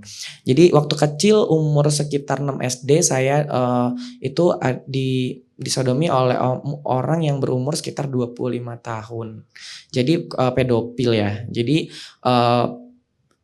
Jadi waktu zaman dulu tuh ada mainan yang laser-laseran gitu, lampu laser itu harganya mungkin 20 ribuan dan saya gak mampu beli. Dan diimingi oleh orang tersebut dengan caranya, kamu mau gak ini, tapi diajakin berenang gitu. Akhirnya dari diajakin berenang tuh dibikin, karena saya memang sudah punya karakter menyukai ya dok, seorang laki-laki. Jadi dibikin untuk menyukai dan akhirnya saya disodomi di hari itu, di waktu itu gitu. Akhirnya tinggalnya di mana? Di Bogor. Oh di Bogor. Iya gitu. Dan akhirnya saya merasa kayak sakit banget rasanya, berdarah, gak kuat, gak sanggup. Tapi kok ternyata ketagihan. Jadi gini, dalam LGBT itu dia kan ada banyak golongan. Kita lebih mengkerucut ke gay-nya ya. Gay itu ada namanya top, bottom, dan first. Kalau bottom itu ibaratnya orang yang ibaratnya yang melakukan hubungan seperti laki-laki. Kalau yang bottomnya itu perempuannya, ibaratnya topnya itu laki-laki. Kalau first itu bisa jadi cowok, bisa jadi cewek gitu. Dan LGBT juga ada 2 golongan. Golongannya ada yang dia nyaman, dia mengakui gue LGBT nih, cowok gue loh, ya gue bla bla bla bla bla. Ada LGBT yang ya Allah kenapa ya hamba kayak gini, gimana cara keluarnya gitu. Nah mungkin saya salah satu golongan yang dimana orang tua saya religinya ya sangat bagus, dan saya juga mikir ya Allah saya harus seperti apa gitu. Dan jadi dengan perjalanan saya yang kecil tadi di sodomi, ya besarnya saya nggak melakukan seperti itu juga ke orang lain. Tapi saya berpikir mindset bahwa Ricky, kenapa di sini saya akhirnya coming out? Saya bilang gini, banyak loh orang-orang yang di LGBT itu pengen banget keluar gitu. Pengen banget, jadi nggak melulu kita ngelihat si LGBT ini yang kayak, wih dia LGBT di luar negeri, di Indonesia jadi LGBT. No, banyak juga yang nangis-nangis karena mereka takut. Gini loh, ada orang yang mungkin kayak laki-laki yang berperilaku, dia mungkin rata-rata LGBT itu kan ada ganteng ya kan, atau lesbinya cantik atau apapun ya, kita nggak pernah tahu karena ini hal yang tabu. Tapi kita sama LGBT paham dia, oh dia harusnya ini. Nah bahkan ada yang nggak berani ngomong, tapi orang tuanya maksa. Orang yang mungkin dia bekerja di kota, terus dia pulang ke kampung, otomatis kan Pak, kamu udah berumur, kenapa kamu nggak menikah? Tapi orang tua itu tidak bertanya, gitu loh. Yang dituntut udah nikah gitu. Makanya saya coming out di sosmed, saya mengedukasi about LGBT. Karena banyak banget yang DM saya, banyak banget yang nanya sama saya setelah saya coming out itu, postingan-postingan itu yang mereka, Kak gimana ya, saya nggak bisa cerita nih ke siapapun. Padahal peranan orang tua itu sangat penting. Dan saya sangat bersyukur ketika saya mengetahui, oh ternyata saya anak angkat, ibu yang tadinya saya berpikir ibu saya nggak salah kok, mungkin dia terlalu sayang, cuman mungkin kalau saya nggak dapet pelajaran ini, pengalaman ini juga saya nggak bisa menjadi yang sekarang. Jadi saya sekarang ketika kemarin saya ke asrama gitu, saya mengedukasi anak-anak gitu. Gini loh adik-adik LGBT itu kayak gini. Kenapa saya mengakui? Karena mereka tuh jadi nggak takut sama saya gitu kan. Di mata mindsetnya orang beda-beda. Ada yang kayak, ih lu LGBT, wah pasti ntar tidur gue dipakai nih sama lu misalnya gitu. Nggak gitu konsepnya gitu loh. Pengaruhnya dari seperti ini gitu. Saya jadi mengarahkan. Karena banyak orang-orang yang nggak tahu tentang LGBT, dan saya bersyukurnya adalah dari ketika dengan kejujuran itu sangat luar biasa gitu. Ada fans saya yang dari Lampung, akhirnya dia telepon saya, terus dia memberikan jalan keluar. Karena LGBT itu pasti akan bertanya di konten saya pasti gini, Kak gimana caranya keluar dari LGBT? Itu pertanyaan yang pasti relate banget. Ya saya bilang ke dia, gini loh, kamu sama aja nanya Tuhan itu di mana. Caranya adalah kamu itu secara tidak langsung dengan saya coming out seperti ini, kamu lihat perjalanan saya, kamu ketemu saya itu bukan kebetulan tapi rezeki Allah. Ini loh, saya ketemu sama, kayak waktu kemarin saya di Lampung ketemu sama Kak Hasan, karena saya lillah nih sama Allah, ya Allah ketika saya menjadi LGBT kemarin, guncangannya sangat keras. Ujian yang Allah kasih itu sangat banyaknya, luar biasa. Tapi saya sangat bersyukur karena bukan LGBT saja gitu loh. Jadi saya kayak, ya Allah, idina siratal mustaqim, berikanlah jalan yang lurus kepada saya ya Allah. Saya nggak mau. Jadi sebelum ibu saya meninggal, ibu saya bilang, jadi saya punya pasangan dulu, sempat berpacaran 6 tahun. Saya bilang, saya suka, saya nyaman, tapi saya selalu berdoa sama Allah, ya Allah, sampai kapan hubungan ini? Tolong kasih saya jalan yang lurus, tolong ya Allah. Akhirnya ya dikasih jalan sama Allah dengan cara Allah. Akhirnya ibu saya sebelum meninggal ngomong, kamu jangan pacaran sama dia, kamu cocoknya jadi adik kakak. Namanya kita LGBT digituin, ya tetap tidak terima. Tapi peranan orang tua saya tidak ngejas. Malah ibu aku kayak, loh pacaran laki sama laki gimana toh gini loh bu, gini. Nah akhirnya saya mengakui ke bapak saya, Pak saya LGBT gini. Karena cara didik bapak saya, sayangnya orang tua kan beda-beda. Ada yang anak takut karena bapaknya tuh galak, keras gitu. Nah bapak saya seperti itu. Tapi ternyata saya tahu ternyata dia sangat sayang kepada saya. Gitu loh, cuman tidak mau banyak ngomong kalau soal laki-laki kan. Lebih banyak peranan ibu. Nah dari situ saya berpikir kayak, saya akhirnya jujur, Pak maaf ya aku gay, karena pasangan saya juga tinggal di rumah gitu. Tapi bersyukurnya saya dengan wilayah lingkungan saya tidak menjas hal yang tidak baik gitu. Malah pas ketika ibu saya bilang, pokoknya kamu jangan berhubungan lagi sama laki-laki, itu benar banget. Dan ibu selalu mendoakan yang baik buat kamu. Kamu yakin pasti kamu bisa nikah sama perempuan. Ibu yakin kamu bakal dipertemukan sama orang-orang baik. Jadi pas ibu saya meninggal itu benar. Ternyata Allah memberikan hidayah ke saya tuh dengan saya diberikan masalah banyak sama Allah. Saya putus dengan beliau, saya terima. Itu jalannya Allah gitu. Dan akhirnya saya dipertemukan sama fans itu kayak gini loh Kak caranya keluar dari LGBT. Dia sangat banget empati banget ya ke saya gitu. Bukan simpati aja, malah yang empati. Akhirnya aku ketemu sama Kak Hasan di Lampung. Saya ke Lampung selama di bulan Ramadan tahun lalu. Itu di 2021. Saya pelatihan namanya NLP, New Life Program, dan saya juga dibantu untuk ruqyah, dan saya menjalani step by stepnya, dan akhirnya saya berpikir, oh iya, Dan saya ketemu sama Ustadz Ahilman juga di Bogor. Saya ikutin tuh lembaga ACT, aksi cepat tanggap gitu. Saya mencoba hal-hal yang positif gitu. Karena kan LGBT itu kan depend on person. Kembali lagi ke manusianya. Dia mau berubah atau dia mau tetap stay. Jadi menurut aku tidak perlu kita menghakimi. Sama seperti penyakit HIV/AIDS. Penyakit HIV/AIDS itu penyakitnya kan yang harus kita hindari. Tapi orangnya tetap kita harus sayangi, kita harus lindungi, bahkan kita edukasi. Kayak gitu sih. Dan makanya pas yang bikin saya makin yakin itu adalah saya punya masalah. Karena saya kan aktor saya sebagai model androgini. Yang dimana posisinya saya menjadi terlihat tampan, terlihat cantik, saya cantik. Tapi ini dunia entertain. Bukan di pekerjaan saya, tapi di penyimpangan seks saya gitu loh. Di kepribadian saya yang saya mau berubah menjadi lebih baik gitu. Jadi saya berpikir bahwa karena aku public figure, kenapa aku nggak men-share hal-hal yang baik? Karena aku ketemu sama Gus aku, Kiai aku, bahkan bener-bener dipertemukan sama orang-orang baik, Dokter Dinda, ketemu dokter dengan Pak Ustadz itu, Masya Allah luar biasa. Dan saya bisa mengedukasi teman-teman, gini loh LGBT. Cara perjalanan hijrah saya tuh seperti ini, mungkin bisa jadi contoh. Dan yang makin saya yakin adalah ketika saya kerja di dunia entertain, saya punya hutang sama bos saya 2 miliar. Dan Masya Allahnya tuh di saat gimana ya, bos saya itu melaporkan saya ke polisi. Dan akhirnya saya datang saya cerita sama Gus, saya gini. Kamu meminta maaf lah dengan bos kamu, insya Allah pasti akan jalan akan dibuka. Bener banget. 2000 puasa lebaran kemarin 2022 malam takbir aku ketemu sama bos aku dan dipeluk. Dan akhirnya rumah saya harus saya serahkan ke bos saya dan pencabutan kepolisian itu diserahkan ke saya. Saya cuma berpikir, ya Allah terima kasih banget. Hidayah yang kau berikan banyak. Dan bos saya malah bilang, Ricky kamu tuh cocok di entertain. Karena ini terjadi di dalam doa ibu saya. Kenapa saya beruntung? Bukan karena saya orang baik. Saya berusaha untuk menjadi be good unconditionally. Kita berbuat baik tanpa batas.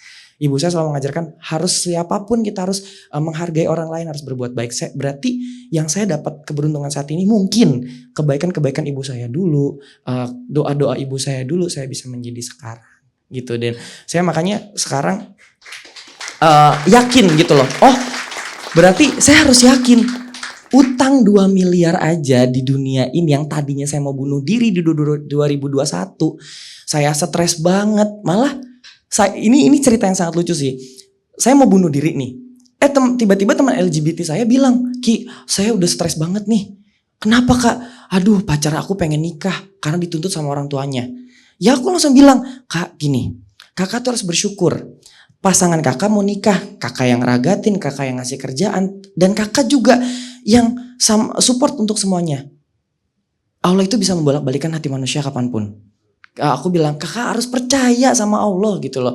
Akhirnya dia bilang tapi aku gak kuat. Jadi ini bener-bener rahasia secret banget dan ini terjadi.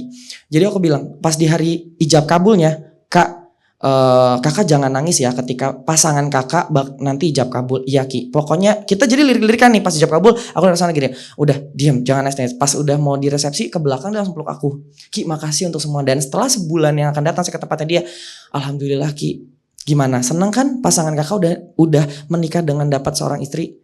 Kakak sendiri gimana gitu. Akhirnya dia bilang saya pengen nikah juga deh Ki kayaknya. Aku seneng, alhamdulillah ya Allah. Dan ada yang lebih menarik lagi, ketika saya share about kepribadian saya di sosmed gitu, itu fans saya bilang, Kak gue tuh ngefans banget sama lu gitu. Kenapa? Karena dengan kejujuran yang lu bilang, edukasi yang lu kasih, akhirnya gue jujur sama istri aku katanya. Aku bilang, tapi emang aku gak bilang ke mertua atau ke orang tua. Tapi aku bilang, aku LGBT, kamu mau nerima aku gak? Mau. Dan alhamdulillah sekarang punya anak. Aku mikir akunya aja masih ragu-ragu kemarin. Tapi Allah memberikan keyakinan aku dari si utang 2 miliar. 2 miliar aja aku dilunasin. Berarti Allah, ya aku yakin Allah pasti memberikan kebahagiaan buat aku. Makanya ketemu di sini ketemu dokter. Tuh Ustadz tuh bersyukur banget, itu jalan Allah sih. Udah ketemu jodohnya? Saya cuman berusaha mudah-mudahan ada yang menerima saya lahir dan batin. Dengan kondisi saya yang seperti inilah gitu. Tapi tetap di entertain. Tetap di entertain karena saya berdoa aja sama Allah gitu. Ya Allah berikanlah jalan yang terbaik, jika memang ini pekerjaan yang halal buat saya, pertemukanlah gitu. Sekolahnya dulu sampai di mana? Saya dulu bekerja di hotel. Saya anak perhotelan gitu. Saya udah bekerja sampai bahkan sekarang saya tuh udah ngelamar di banyak hotel, tidak ada yang terima. Tapi bahkan ketika saya masuk di entertain, kan saya basicnya di bidang peraktingan ya. Jadi saya keluar dari peran saya, kadang saya jadi bapak-bapak, ibu-ibu, ya teteh-teteh, umi-umi semuanya, dan masuk di peran itu orang kayak menurut saya gini, lihatlah orang itu dengan skillnya, kemampuannya, bukan dari kepribadian hidupnya. Karena saya juga punya kehidupan kalau udah di luar dari entertain, saya menjadi seorang seorang riki-riki yang laki-laki yang berjuang hidup gitu loh. Contoh kayak Ustadz Handi Boni bilang, setiap manusia punya ceritanya masing-masing, setiap manusia punya pengalaman masing-masing. Setiap orang yang baik punya pengalaman yang buruk, orang yang buruk punya masa depan yang baik. Jadi jangan pernah lihat orang itu di masa lalu, tapi lihatlah saat ini dia sedang berjuang untuk mendapatkan hal yang baik ke masa depannya gitu. Karena menurut saya di entertain ya, saya bisa membayar uang 2 miliar itu dengan buat saya. Seperti itu sih. Terima kasih, Riki. Sama-sama. Sekarang kita dengar pengalaman Dr. Dewi Inong Irana, dokter spesialis kulit dan kelamin. Apa yang terjadi dengan LGBT yang jadi pasiennya Ibu? Ya tanpa nyebut nama kan. Terima kasih banyak Pak Karni, Bapak-bapak, Ibu-ibu sekalian yang saya hormati. Narasumber juga Riki yang Masya Allah. Ya, jadi saya sekarang akan memaparkan data, jangan bikin terkejut ya, Indonesia saat ini. Ya, buat kami, kalau sebenarnya sih saya mintanya ditayangkan nih, tapi nggak bisa ya. Nah, ini saya karena harus lihat tuh datanya Indonesia saat ini ya. Jadi buat kami nakes dokter yang utama adalah perilaku seksual yang menyebabkan penyakit, betul ya? Nah itu buat kami, ya kan? Perilaku seksual penyebab penyakit perhatian utama. Dan ini dari salah seorang senior kita ya, Pak Aksmir Agus MA. Dia ada pegiat dan pemerhati sosial, jadi udah usianya udah 70-an dan beliau memang betul-betul di sosial udah lama sekali. Beliau bilang bahwa, tolong disampaikan katanya, perilaku seks bebas termasuk yang sesama jenis ini, apalagi lewat yang lubang kotoran pembuangan manusia adalah masalah kesehatan. Ya. Nah, bukan kata saya. Jadi semua yang akan saya paparkan di sini adalah data. Makanya sebenarnya saya minta ditayangkan itu data Indonesia saat ini sebenarnya. Nanti ditinggalin aja Bu. Mungkin ya kami sudah saya bisa sudah ya tadi ya. sisipin nanti. Ya, sudah saya. Jadi nanti barangkali bisa dilihat ya bahwa akibat dari perbuatan ini 16 macam penyakit, bukan punya HIV ya. Ya. HIV, sipilis, gonore itu yang saya hadapi sehari-hari. Saya pernah ngurusi dari tahun 98 sampai 2001 3 tahun 500 penjajah seksual laki-laki yang menyerupai perempuan dan laki-laki di Ancol selama 3 tahun. Itu mengerikan sekali penyakit-penyakitnya. Pelanggannya banyak bapak-bapak yang punya istri dan anak. Atau pemuda yang belum menikah. Tadi kalau kita bilang mohon maaf nih, kita cari pemecahan bersama. Nggak boleh saling serang. Bagaimana caranya supaya Indonesia sehat. Gitu ya. Itu justru yang suka sama suka itu yang lebih banyak dibanding dengan kejahatan seksual. Jadi angka yang ada nanti saya presentasikan ini sebenarnya adalah yang iceberg, puncak gunung es. Sementara yang api dalam sekam, ngeri sekali. Saya pernah ngurusin mereka, 500 orang, itu penjajah. Sampai saat ini, saya juga masih mengurusi mereka yang suka sama suka. Tiap bulan itu bisa ada 4 datang ke saya untuk berobat, mengakui dia jualan, yang suka sama suka, mau dapat uang dan lain-lain ya. Sama satu lagi tadi Ustadz, ya, bahwa ternyata ini ada penelitian terbaru 2019 dari MIT, nggak main-main ya. 500.000 orang diperiksa gen, nggak main-main ya. Ini silakan buka ya. Bahwa tidak ada gen LGBT. Oke, ini penelitian ilmiah, nggak bisa dibantah. Bukan kata saya. Silakan dibuka ya. MIT mainannya Di Amerika padahal yang mensahkan. Tapi ternyata tidak ada. Itu perilaku, tadi korban kejahatan seksual, peran ayah juga sangat penting ya, keluarga hancur itu semuanya juga yang itu ya. Nah, jadi tadi 16 macam. Jadi ya. Nah, tapi perilaku hubungan seks bebas yang tadi yang bisa menularkan penyakit IMS 16 macam termasuk HIV tadi adalah yang paling gampang kena menularkan adalah kelamin lewat dubur. Itu bukan kata saya. Silakan dibuka dari situs CDC, Kemenkesnya Amerika. Saya setiap tahun pergi. Saya anggota American Academy of Dermatology selain anggota ID dan Perdoski, ya.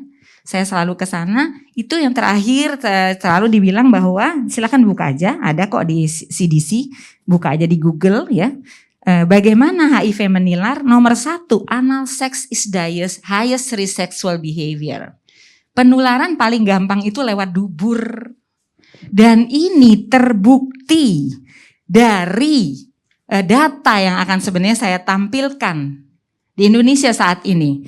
Tapi sebenarnya perilaku seksual sesama jenis lewat dubur itu menimbulkan penyakit-penyakit baru yang belum ada obatnya. Karena tidak sesuai atau menyimpang fitrah. Nah, saya diundang gereja Katolik.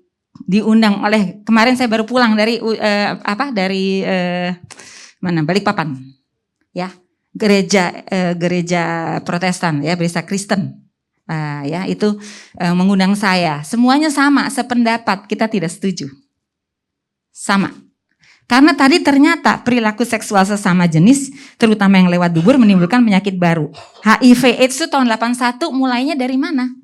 LSL, lelaki yang hubungan seks dengan lelaki. Kita sebenarnya sekarang LSL ya kan? Lelaki seks lelaki yang lewat dubur. Tahun 81 itu mulai dari situ, ya? LSL. Iya LSL, iya. Lelaki seks lelaki ya. Kalau di Amerika namanya MSM, men who having sex with men, MSM. Kalau kita Indonesia LSL ya.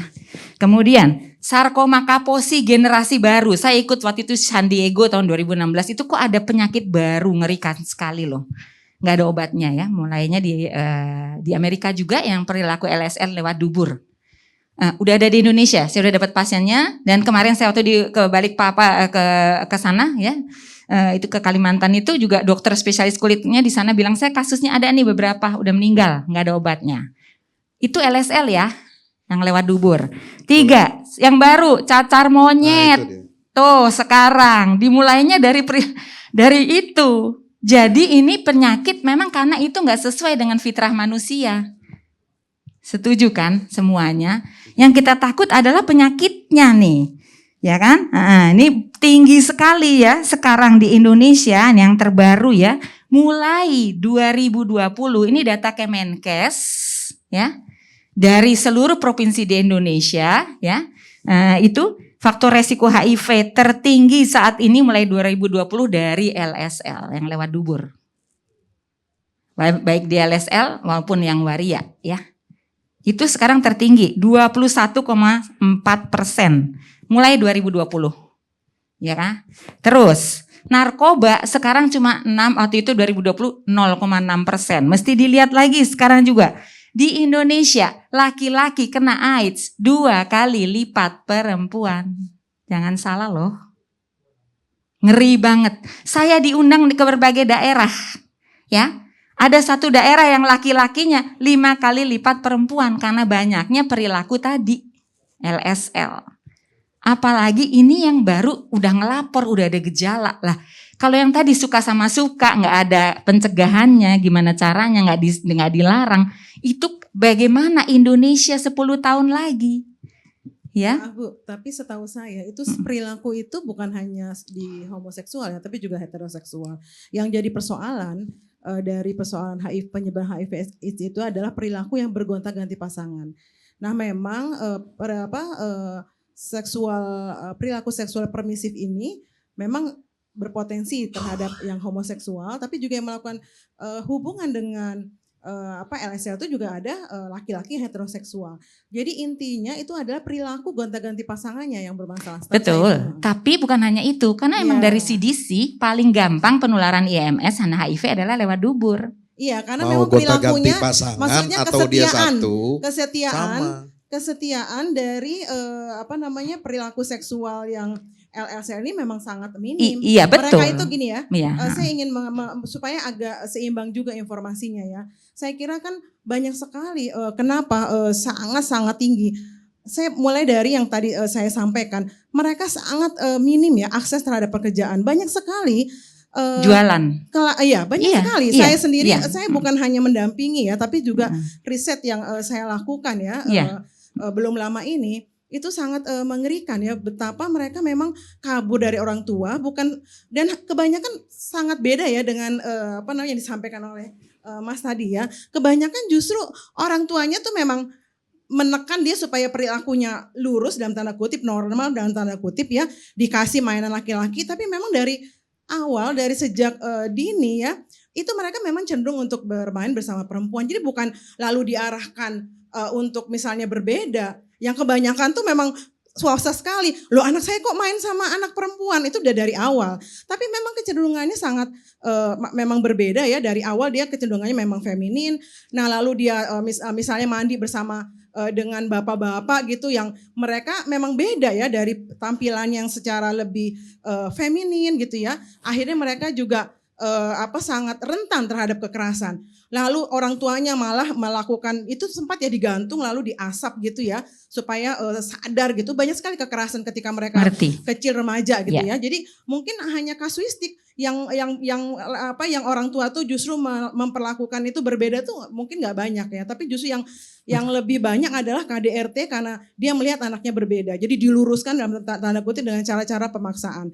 Nah kemudian mereka kabur ya. Jadi kabur, pergi ke kota dan nggak mendapat pekerjaan ya, karena pendidikannya juga nggak diteruskan.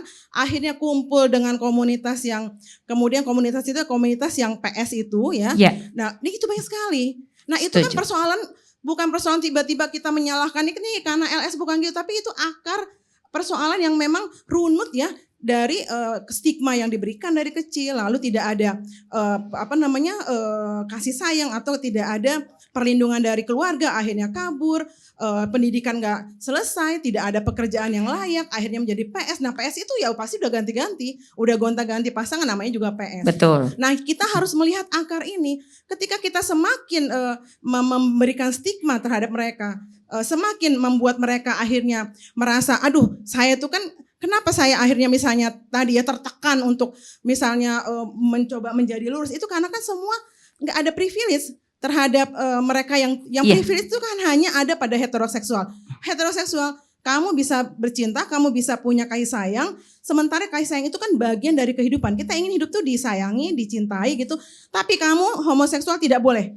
Kamu aseksual, kamu tidak boleh punya kasih sayang. Kasih sayang itu hanya milik heteroseksual. Nah bagaimana, sebentar, bagaimana kemudian orang tidak merasa tercekam, merasa sangat ketakutan ketika dia menyadari, kok saya berbeda ya. Banyak sekali yang dirasakan oleh kelompok-kelompok LGBT itu, mereka sangat-sangat tertekan, sangat-sangat terpaksa untuk dalam tanda kutip dinormalkan. Nah itu yang saya kira sangat tidak manusiawi gitu loh. Dan kemudian tiba-tiba kita memaparkan data-data yang kita tidak mengaitkan dengan akar persoalannya apa. Tunggu sebentar, gitu boleh loh, saya sharing? Saya juga, saya udah di tahun 98.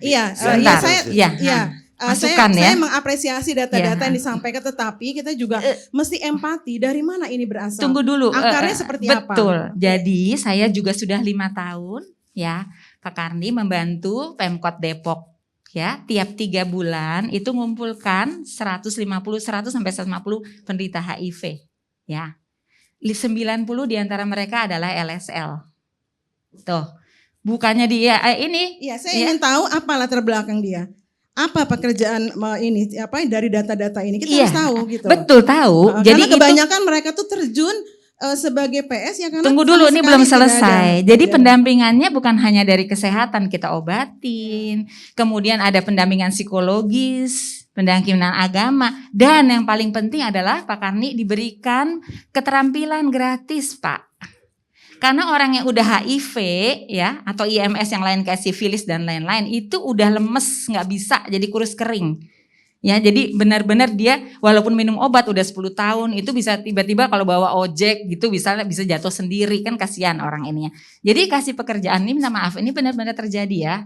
Saya sampai sekarang kalau mau silahkan Ibu berkunjung, nanti saya ajak. Saya hanya berharap kita itu tidak melihat pada apa namanya hilirnya ya, maksudnya ya, tapi harus ngelihat ke awalnya, hulunya Betul, gitu ya. itu. Apa, siapa, dan kita harus tahu karakteristik atau identitas ini dari kelompok mana gitu. Karena Betul. yang namanya perilaku seksual itu kita nggak bisa hanya mendiskriminasikan, oh ini hanya yang LGBT, tapi perilaku seksual tuh ada pada LGBT, ada pada non LGBT. Cuman sekarang berganti-ganti pasangan itu sangat rentan terhadap betul, HIV. tapi emang kalau LSL itu sulit, kalau cuman satu biasanya jarang, rata-rata ganti-ganti pasangan. Yang saya mau sampaikan Pak, gimana caranya yuk supaya nggak tambah banyak ini, hancur nanti Indonesia, laki-lakinya habis. Karena seperti itu. Dan di sana, tunggu dulu sebentar Bu, jangan ini. Di Depok itu pendampingan itu ada kursus orang tua, peran ayah, kursus pranikah, kemudian pendampingan tadi yang sudah tadi yang orientasinya misalnya beda. Jadi gitu dirangkul, dikasih pekerjaan. Apa sih latar belakangnya bisa diobatin nggak masalah-masalahnya. Jadi ada pemecahannya. Kita tidak ada diskriminasi dan ini berlaku di Depok. Bahkan kami akan mencoba ini mulai di DKI bekerja sama dengan ada Ibu Nuri dari ini mau supaya ini kalau bisa Indonesia seperti ini gratis loh itu semuanya pendampingan dan lain-lain. Mungkin saya hanya ingin memberi masukan agar data itu agak lebih lengkap. Siapa saja dari kelompok mana saja gitu ya. Gini deh, Bu. Gitu. Nanti Lengkap. Jadi nggak hanya ujungnya, pokoknya LSL itu penyumbang. Jangan Ibu di sini berdebat begitu. Iya. Ibu datang ke kantor dia. Boleh lihat, ya. Jadi jadi lapangan itu Iya. Pak Karni itu didampingi loh. Jadi bukan di ini ya. Baik. Cuman emang sekarang jadi ini kita paling banyak penderita laki-laki di Indonesia HIV. Baik, Ibu. Gitu. Kesimpulannya apa, Ibu? Kesimpulannya kalau bisa ayo kita ini masalah kesehatan ya kembali. Bagaimana caranya kita bekerja sama semua di berbagai bidang supaya perilaku yang menyebabkan ini tidak dilakukan di Indonesia. Kalau gitu Ibu setuju dong dengan RUU revisi undang-undang KUHP tadi. Nanti kita bicarakan gimana yang terbaiknya. Baik. Ya kan? Kalau saya sih setuju sebenarnya kalau saya pribadi nih kepinginnya hukuman sosial aja gitu. Mandiin orang AIDS tuh di rumah sakit, nyuapin, gantiin popok gitu loh. Kita ini mendampingi mereka itu karena sayang kan, bukan apa-apa. Supaya selamat gitu, nggak sakit selamat dunia akhirat karena sayang kan? Nggak ada lain-lain kok, bukan diskriminasi. Saya juga pernah dampingin berbagai itu waktu kita dampingin yang 500-an orang 3 tahun, apakah diskriminasi? Tidak. Iya, jadi Bu, maksud saya, kita kan sekarang konteksnya membahas RUKUHP. Apakah mereka sudah mengalami katakanlah korban ya, ini kan ya dengan penyakit-penyakit itu. Lalu tiba-tiba kita ingin itu dikriminalkan. Kalau jadi udah jatuh, betul. tertimpa tangga lagi. Apakah mau kita kriminalkan? Boleh nggak kalau gitu gitu kita sama-sama duduk nih apa ya sebaiknya supaya pencegahan supaya tadi perilaku ini kan nggak boleh karena nggak sesuai dengan tadi. Kenapa nggak boleh? Karena ternyata emang bikin penyakit gitu ya kan. Gimana caranya supaya hukumnya ini baik untuk semua gitu. Tapi tetap nggak boleh kan. Karena kalau dari segi kesehatan kami tidak setuju sama sekali yang perilaku zina, yang laki perempuan juga nggak setuju, yang bukan tapi yang laki perempuan, yang laki sama laki ternyata emang penularan paling gampang lewat bubur. Bukan kata saya ya, ini emang data dari penelitian-penelitian ilmiah. Baik, Ya. sekarang Mas Sujiwo Tejo. Ya, saya setuju undang-undang itu RUU itu diberlakukan Pak Karni soal LGBT. Pasti kaget. Diberlakukan tapi pada saat itu orang Indonesia harus berhenti nonton film, berhenti nonton sinetron. Supaya kita gak munafik. Karena pada film dan sinetron terkandung jasa-jasa LGBT. Tata rias dan lain sebagainya itu mempunyai LGBT. Saya belum marah ke anak saya jarang kecuali kalau mereka menghina agama lain dan ngetawain LGBT. Saya bilang, oke, kalau kamu ngetawain LGBT, kamu anaknya Sujiwo Tejo, nggak boleh munafik. Kamu nggak boleh datang ke pesta, kamu nggak boleh ikut babak ke resepsi. Karena ibu-ibu itu dirias oleh LGBT. Loh kita katanya jangan jadi akhir zaman itu ditandai oleh bangsa pendusta dan bangsa munafik. Yang paling bahaya itu bangsa munafik. Saya, jujur saya bukan LGBT. Tapi saya nggak tahu sampai kapan, karena saya juga nggak tahu. Tapi sampai detik ini enggak. Tapi saya sangat marah sama orang yang nggak menghargai itu. Mbak Dewi, pekerjaan saya waktu kuliah untuk nyambung, itu bikin dekor janur mantenan itu. Kalau setiap minggu Pak Salim. Saya janur tuh pisangnya sudah bulat. Saya motongin janur itu sudah bulat Pak, persis. Ditancepin mencong-mencong Pak. Begitu LGBT, rapi kerjaannya. Mungkin Ricky bisa setuju. Bener Pak, setuju banget. Karena Ada sutradara sangat terkenal, tahun 80-an sudah meninggal. Detail kerjanya. Setting film tahun 20-an Mbak Salim, film itu. Begitu di set udah mau kamera, dia ngelihat hanya satu sikat gigi nggak cocok. Cut. Ambil cari unit cari sikat gigi. Detail. Terus kita kutuk, di mana perasaan kita? Oke, dengan segala hormat data-datanya Bu Dewi, tapi mungkin juga ada data yang lain. MIT bukan satu-satunya ukuran. Soal, sorry to say, soal lewat dubur bukan cuma sesama jenis. Banyak suami istri melakukan itu juga. Jadi saya kira nggak fair kalau, oke, tapi itu urusan kalian berdua ya, selesaikan secara adat. Tapi gitu Pak. Jadi, apa ya, sejak saat itu saya ngerti, kenapa kok para pemimpin upacara adat itu sebetulnya bukan cuma bisu di Bugis pada suatu saat di Ponorogo, dan saya nggak usah sebut lah. LGBT. Detail. Saya sering dirias, main panggung, dan tukang-tukang rias gitu, mulai wayang orang Barata, wayang orang Sriwedari, mengatakan paling gampang itu membuat perempuan kalau ngerias cowok. Dijadiin, saya cantik Pak, ada foto-foto saya jadi sinden. Saya cantik Pak, lebih gampang, ini sudah jadi perempuan tulang laki-laki itu. Apa? Maaf Pak Salim, saya tidak membaca ayat tertulis, saya membaca ayat kehidupan. Ini ayat. Jadi apa yang maksud Tuhan? Pak Karni jauh lebih gampang dijadiin perempuan daripada perias itu ngerias Mbak Ratna. Tulang udah jadi kita ini. Tinggal diset. Gitu Mbak, ini kan misteri Tuhan ini. Oke, setiap agama melarang, oke. Tapi pertanyaan saya berikutnya adalah, jangan-jangan tafsir kita yang salah. Agama nggak akan salah.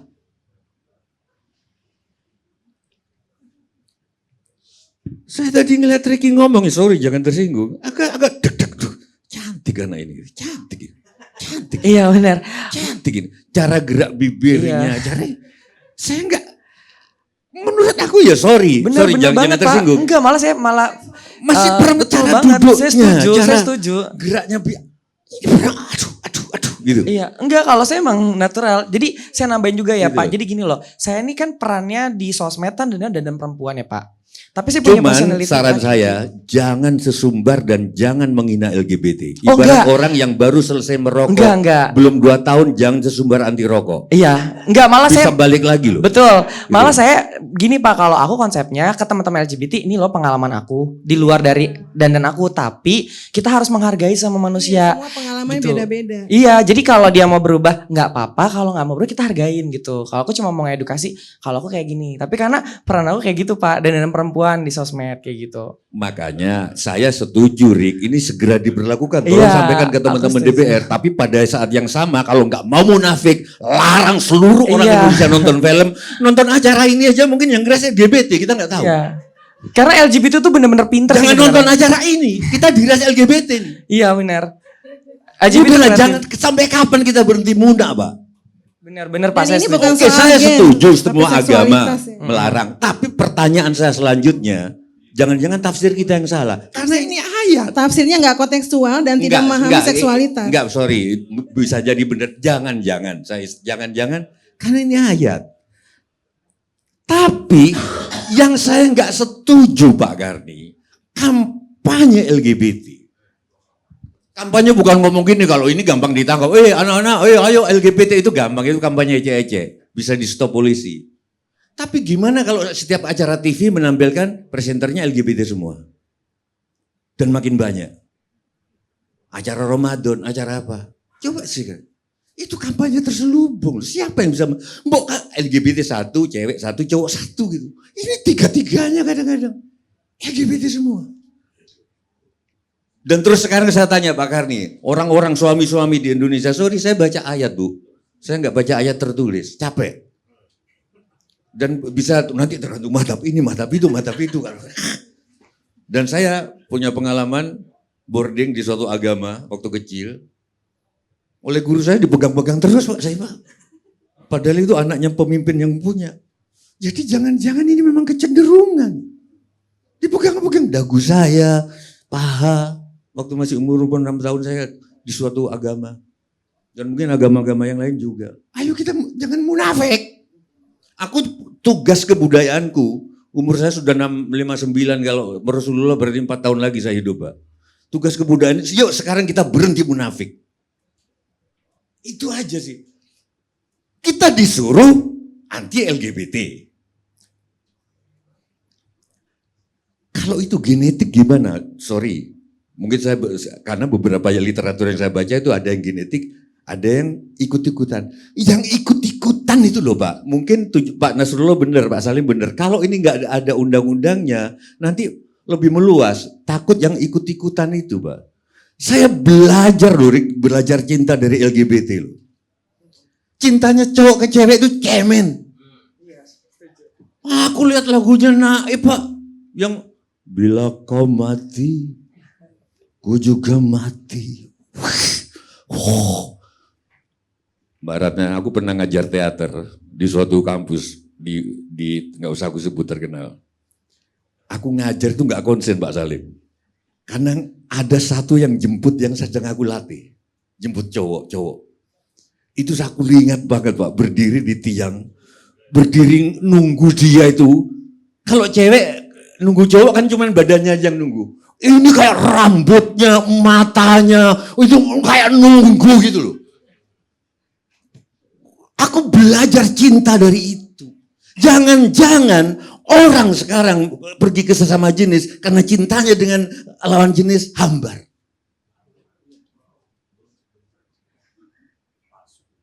Bukan palsu, hambar. Aku sering bilang ke anak-anakku yang cewek, Mbok kayak bapak ibu dulu, kalau makan bersama itu diambilin siapapun, itu baru perempuan. Nasinya diambilin. Enggak Pak, kita sudah sama, kita setara. Ya sudah kalau gitu. Tapi kamu kelihatannya jadi budak, tapi habis itu kamu bisa menyetir semua laki-laki. Dan kamu menjadikan mereka laki. Kalau kita sudah nggak jadi laki Pak, nggak dijadiin laki sama perempuan, ya kita ke laki-laki Pak. Begitu juga kalau perempuan nggak diperempuankan sama laki, dia larinya ke perempuan. Kalau mau jujur, lagu-lagu sekarang cowok-cowok yang jadi idola, suara cowoknya kayak cewek semua. Lagu-lagu zaman tahun 70-an, Bruri. Gede-gede semua Pak, Frank Sinatra. Sekarang di atas semua. Ini siapa yang salah? Dan itu jadi idola. Dan Bu Dewi gak sadar itu. Mestinya Bu Dewi turut, jangan idola itu suaranya, masa cowok gitu nyanyinya. Dan itu dulu Leo Kristi nyanyinya. Bawa malam Acil Bimbo semakin. Kita seumur Pak, kita seumur, saya 60. Acil, sekarang. Gitu. Cowok. Gimana Pak? Gimana gak tambah banyak? Sekali lagi kalau genetik, walaupun aku oke, itu ayat Tuhan yang harus kita baca. Yang ikut-ikutan itu loh Bu. Tapi itu lebih banyak ya. Sama promosi kalau di Facebook menurut Bapak gimana? Silakan nanti buka ya. Saya diundang sama Dinas Kesehatan Semarang karena banyak sekali anak-anak kena HIV. Ada kelompok G, SD, SMP, SMA di Semarang. Buka aja, silahkan. Itu kan termasuk ya, tadi promosi terselubung ya. Jadi anak-anak nggak ngerti, kerjain. Maksudnya apa sih yang dimaksud promosi itu? Itu Mbak. Sebenarnya kalau memberikan informasi tentang seksualitas, bahwa ada orientasi seksual yang berbeda, itu kan lebih pengetahuan. Bukan, itu ngajakin Makanya. jadi di Facebook itu jadi banyak sekali pesertanya 16.000 Mbak janjian. Mbak Ratna, Nah, itu mesti jelas Mbak apa Ratna. yang dimaksud promosi. kalau dalam suatu acara TV, nggak usah disurvei lah, sekelebat aja. Kebanyakan presenter itu LGBT. Itu apa bukan promosi? Berarti ada dana besar. Ya, saya kira ketika itu yang saya entertain, karena tolak. mereka potensi kayak Mas ini kan potensial jadi entertain. Nah, kemudian yang kemudian hadir dan lebih banyak misalnya entertain seperti Mas ini ya kemungkinan juga akan potensial juga dipilih. Nggak bisa juga kita harusnya pokoknya laki perempuan, nggak boleh LGBT atau kebetulan Kalau aja saya jadi kebanyakan- pemimpin TV, Iya, oke harusnya misalkan seimbang. Ricky dipilih. Seimbang Ricky harusnya. dipilih. Kan Ya. masih agak-agak ini gitu. Oke, Ya. aku akan pilih Pak Nasrullah satunya. Jadi cowok. Satunya Mbak Ratna. Jadi ada cewek bertiga. Jangan semuanya LGBT gitu. Itu yang aku tolak. Iya, betul. Tapi itu bukan TV. Tapi itu berita. bukan promosi Kenapa? kalau kayak Bukan gitu sih TV menurut berita saya. kan. Jadi itu Pak. Oke Bukan terakhir. kuotanya, saya kira itu masalah kuota, tapi Enggak, bukan terakhir, promosi Pak, karena Pak. dia dipilih ya karena Gini. kelebihannya untuk Gini, entertainment. Bu Ratna, kita Bukan soal LGBT-nya dia Bu Ratna, dipilih. kita harus saling menghormati pendapat orang. Ketika orang mengatakan itu promosi, ya biarkan saja pendapat orang mengatakan itu promosi. Enggak, tapi Jangan kan kita persoalannya melegali- Pak Nasrul Kemudian persoalannya kalau kemudian ingin kita mengatakan mau itu menghukum yang promosi promosi. juga nggak apa-apa. Bukan gitu. Kadang Pertama harus orang jelas mengatakan indikator itu promosi itu tidak, apa. pasti Ketika ada orang sesuatu diberi yang dia pekerjaan apa itu lalu promosi kan enggak. Tetapi masalahnya memang kuotanya mungkin harus lebih setara gitu loh. Jangan semuanya misalnya dari kalangan Kalau LGBT. saya Oke. ingin mengatakan, Tapi ketika dia Bu bekerja Ratna sebagai sekarang entertain, ingin sedang mau promosi, nggak harus jelas. juga hak saya. Secara hukum harus Tapi jelas loh apakah Pak. itu benar, apa Definisinya tidak? harus jelas. Itu masalah Maksudnya apa? lain. Indikatornya apa? Orang biarkan saja berpendapat berbeda. Enggak, dengan kalau kita. enggak masalahnya kita kemudian ingin menghukum promosi kan juga enggak benar karena promosinya juga apa ya indikator Yang harus kita promosi. lakukan adalah jangan menganggap diri kita paling benar. Itu paling Ya, penting. saya enggak saya Pokoknya nggak merasa intinya gini, paling benar, tapi saya intinya memberikan gini, Mbak Ratna. juga pandangan bahwa kita harus hati-hati dengan kata-kata promosi karena sekarang sedang ada upaya ini mengkriminalkan promosi. Jadi harus jelas juga apa indikator Oke, promosi itu loh. Aku bedakan. Kalau itu yang itu propaganda. Itu bukan promosi. Propaganda. Kalau setiap saat selama bulan Ramadan pagi siang sore saya ngeliat LGBT semua di TV. Tapi memang LGBT itu enak diajak ngobrol. Harus Gimana diakui, cara Pak. taunya itu Satu LGBT lagi. semua, Pak? Sebentar Pak, satu lagi. Bagaimana nasib suami-suami kalau yang kerja di salon itu cowok? Nggak aman kan? Istrinya pergi ke salon yang jadi cowok. Ayo dong dihargai. Pak Karni merasa aman istrinya ke salon. Pak Salim, Pak Nasrullah saya. Karena tahu di salon itu LGBT.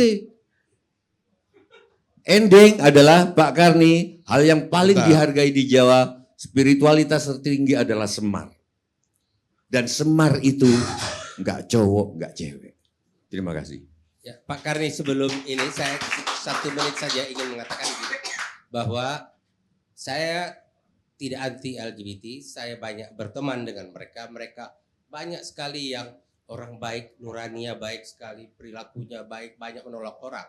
Tetapi yang saya ingin sampaikan bahwa hukum ini membentuk arah kehidupan ke depan. Hukum itu akan membentuk bagaimana kita ke depan. Meludah di sembarangan tempat, ketika hukum melarang orang meludah di sembarangan tempat, itu akan membentuk perilaku. Oleh karena itu saya mengatakan hukum harus mengatur ini agar tidak Ya, berkembang. saya Bang Karni boleh Saya masih dikunci- Pemirsa, masih. kita ketemu ILC akan datang.